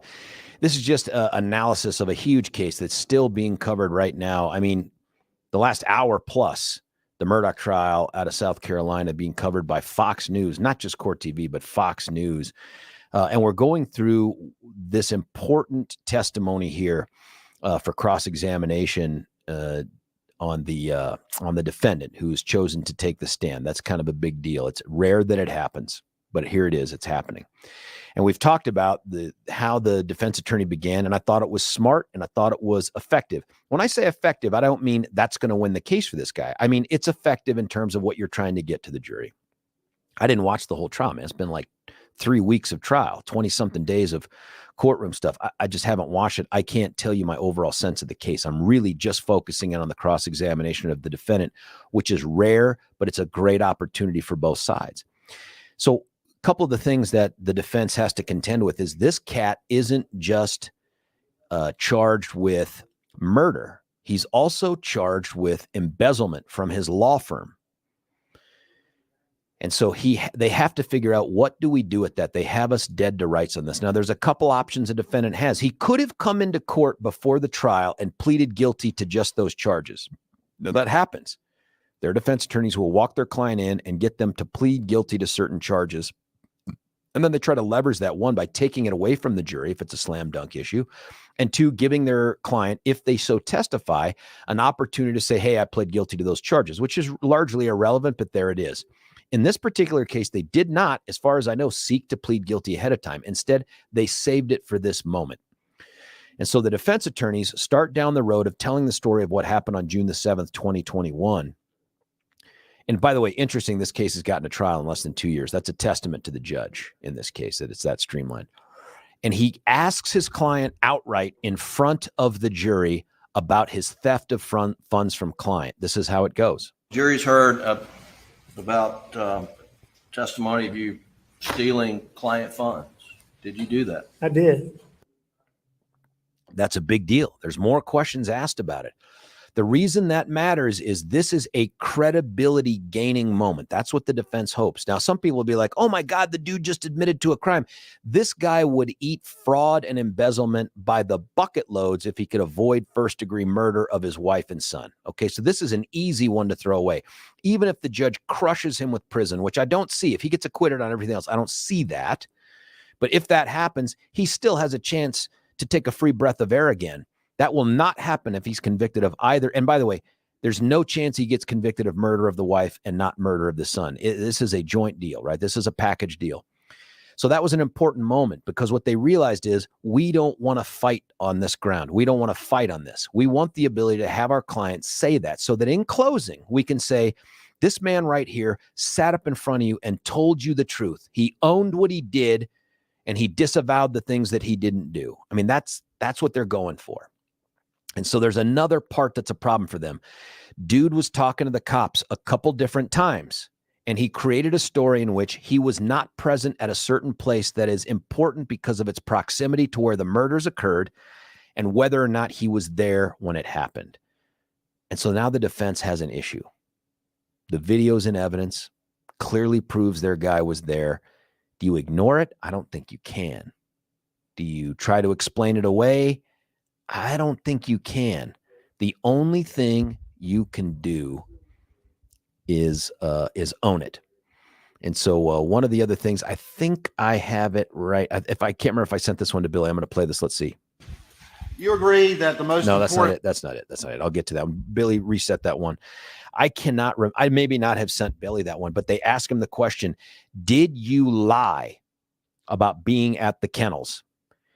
And he says, I did. Did you lie to the police and this officer? I did. And then they ask him why. Why did you lie? And the story that he tells is one of addiction and paranoia. And it's the one where, hey, I was paranoid and I didn't trust SLED. That's the South Carolina Law Enforcement Division, or Special Law Enforcement Division, SLED, that did the investigation. I didn't trust them. I was paranoid. I was paranoid because of my drug use. It would make me do things where I would freak out in public, and I had to talk myself down from doing things. I couldn't do it here. having seen my wife and my son murdered, I couldn't do it here. And my instant reaction was to disavow that I was there. Now, that is an explanation, and that may be the best explanation they can come up with. But I got to tell you, if I'm a juror, I struggle with that. Like, this isn't something like, hey, some stuff got shoplifted, or you were involved in a hit and run, that isn't like that.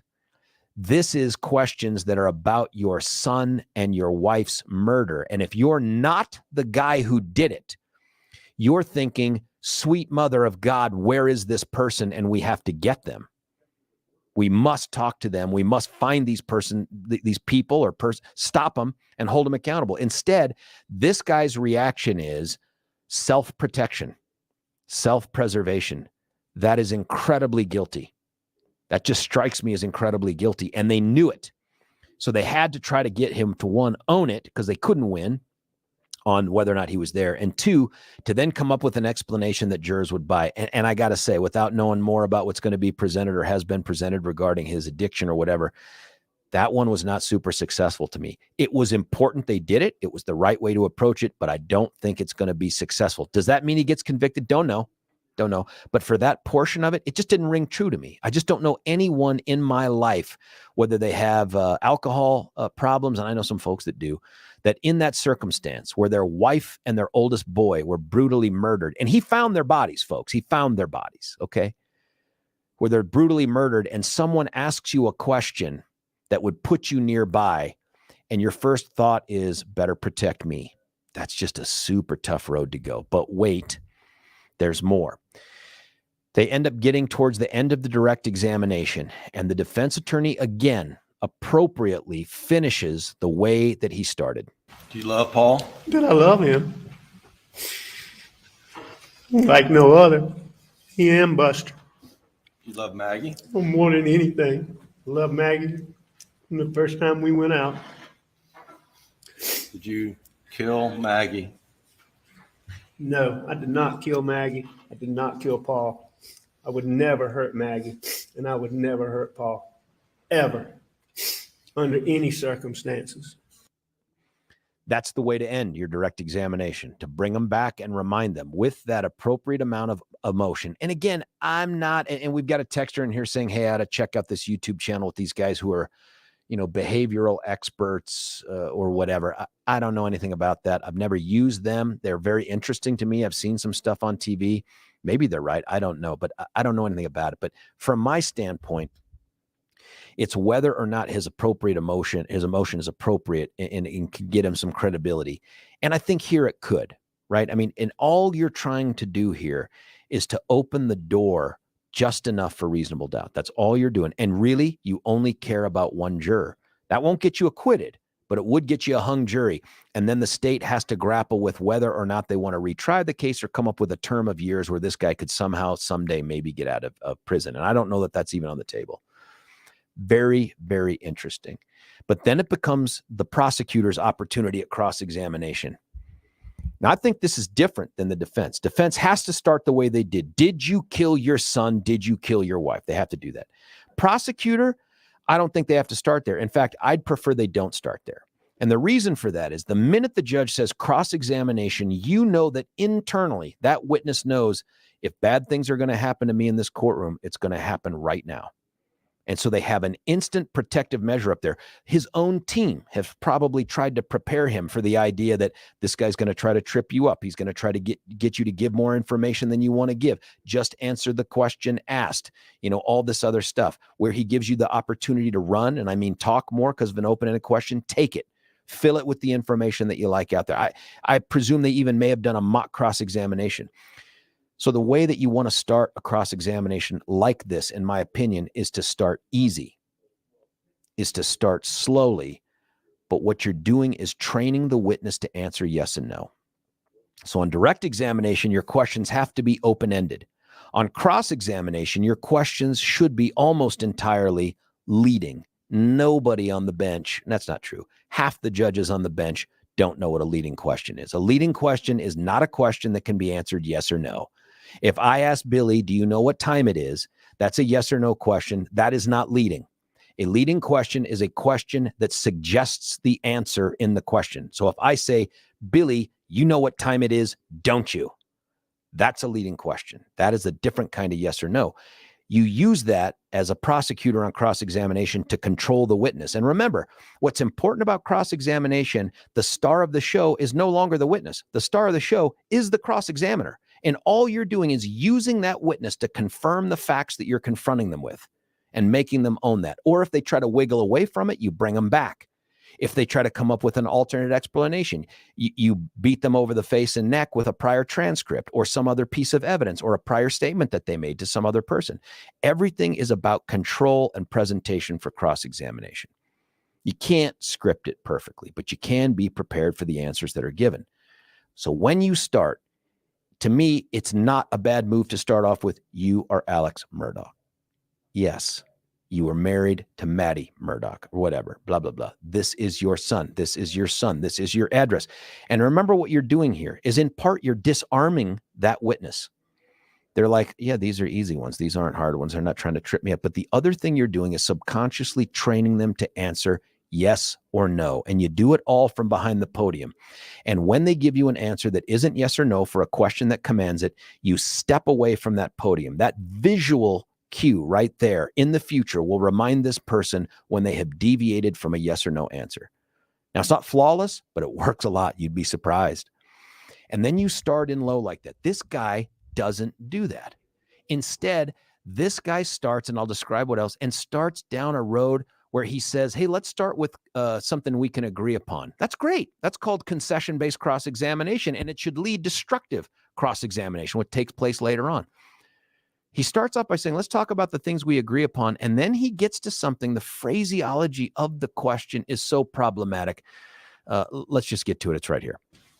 You agree that the most important part of your testimony here today is explaining your lie for a year and a half that you were never down at those kennels at 8:44.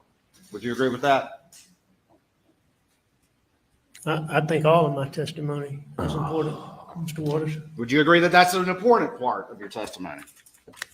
Sure. All right. And would you also agree that the first time that law enforcement officers that you've talked to and the prosecution and here in open court ever heard you say that you lied about being in the kennels was today in this court?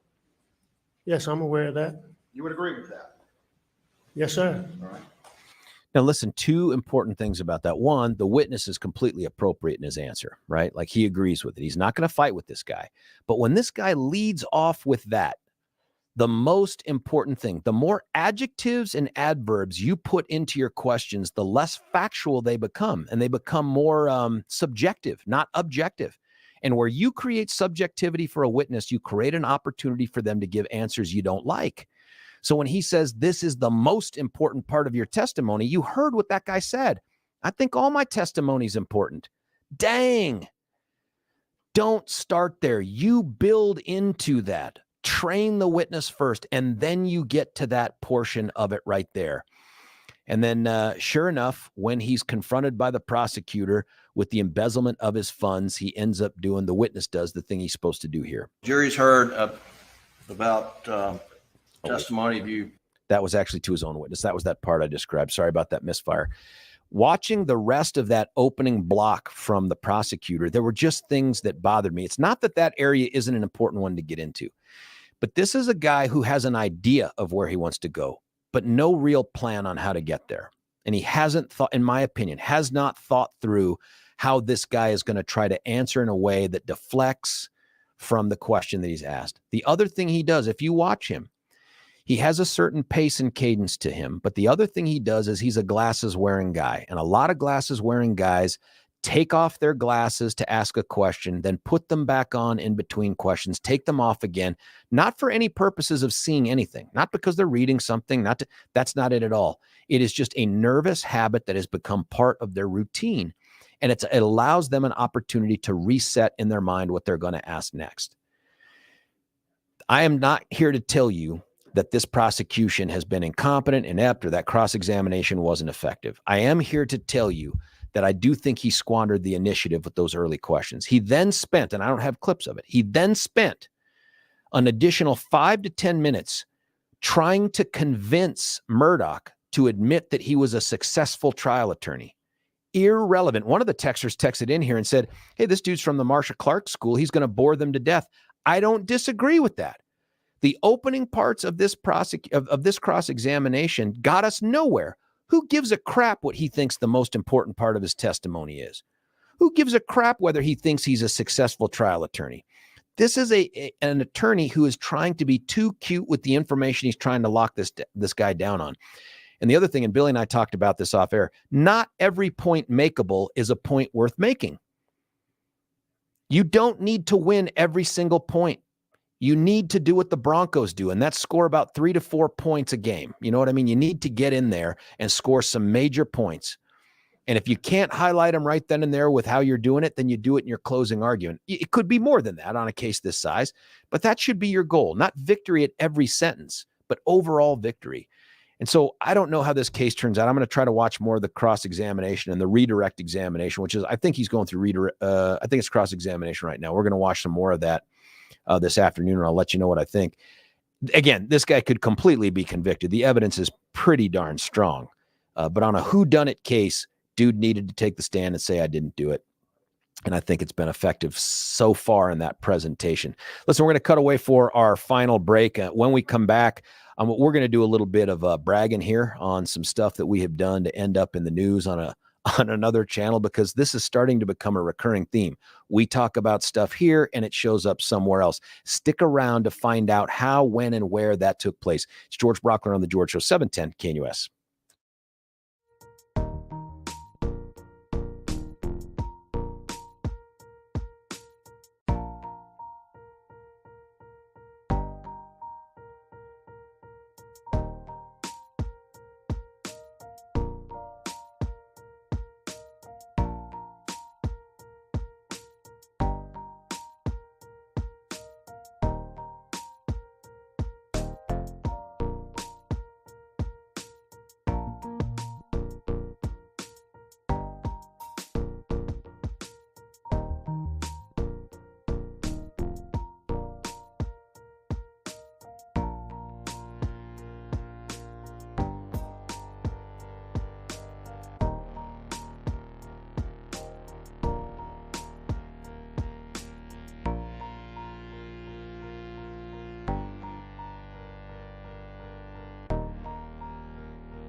George Brockler right back with you here. Final segment of the final hour of the final day of the week on the George Show, 710 KNUS. Deb at 3 right here in the saddle. Steffan from 4 to 7. He is airborne right now, although actually he can't be airborne. If he got on in the 6 o'clock hour, and if you missed that interview, it's available on the podcast. Check him out in the first segment of the 6 o'clock hour. He's got to be on the ground by now. There's no chance he's listening. I imagine they're just pulling him out of his first class seat after all the complimentary drinks. Don't know that to be true. That's just what I picture in my head. Hey, listen, those last 2 segments, if you didn't get a chance to listen to them, go back. If you have interest in the inner workings, how the sausage is made part of criminal trial work, I did my best to lay out for you some analysis. And in a way, I swear to you, you're not going to get anywhere else. I know, because I look for it. I watch it. No podcast gives you that. Court TV, as much as they do great work, they just can't give you that kind of in-depth stuff. And then, of course, you're not going to get it on the mainstream media or even the local news. The people that they get to be the pundits, I'm sure, are wicked smart. They just haven't been there. They don't have that level of analysis. And am I tooting my own horn?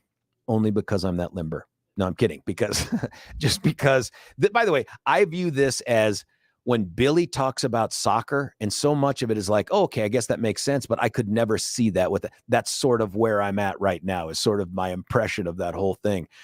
Listen, I want to do some bragging rights here. Our show does its best to get everybody on to do interviews. In fact, I should tell you, I've reached out to Michael Johnson's been on here, candidate for mayor, and Leslie Herod. I've reached out to Leslie. Hopefully we'll get her on next week. And other candidates. I want to have a conversation, and not just with a certain group of people from one ideological part of the ideological spectrum. And so to that extent, we had on Kwame Spearman, who I'd gotten to know from PBS 12, Colorado Inside Out, at one of his tattered cover locations. Impressive guy, impressive educational pedigree, impressive what he's done. And frankly, our first interview, he gave some great answers. Those answers ended up being the product of some other show. So did yesterday. So we had Kwame on again. It was to talk about sanctuary city status for Denver. And I think the guy was very candid with us. I know that because texters were texting and saying, oh my God, I can't believe it. I get it. But that's what you want. You want a candidate to tell you what they think before you vote for him. You don't want to find out after the fact that their vague answers really were masking some other true belief. I think this guy told us what he really thinks. Well, it turns out it was newsworthy for another news station as well. Billy, what did you find?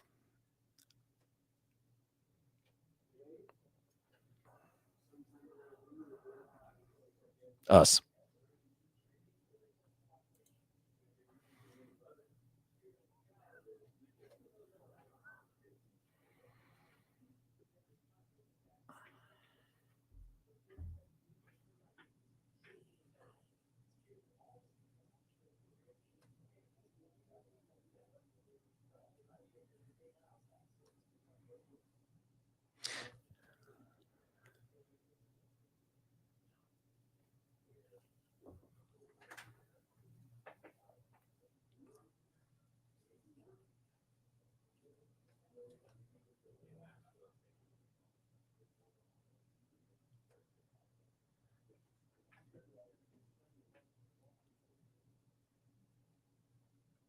Listen, that clip, by the way, thrilled to have us make news again. And frankly, for all the good reasons, right? Like, we are getting candidates for office to express what they think about important policies that impact Denver and the surrounding area. That's real.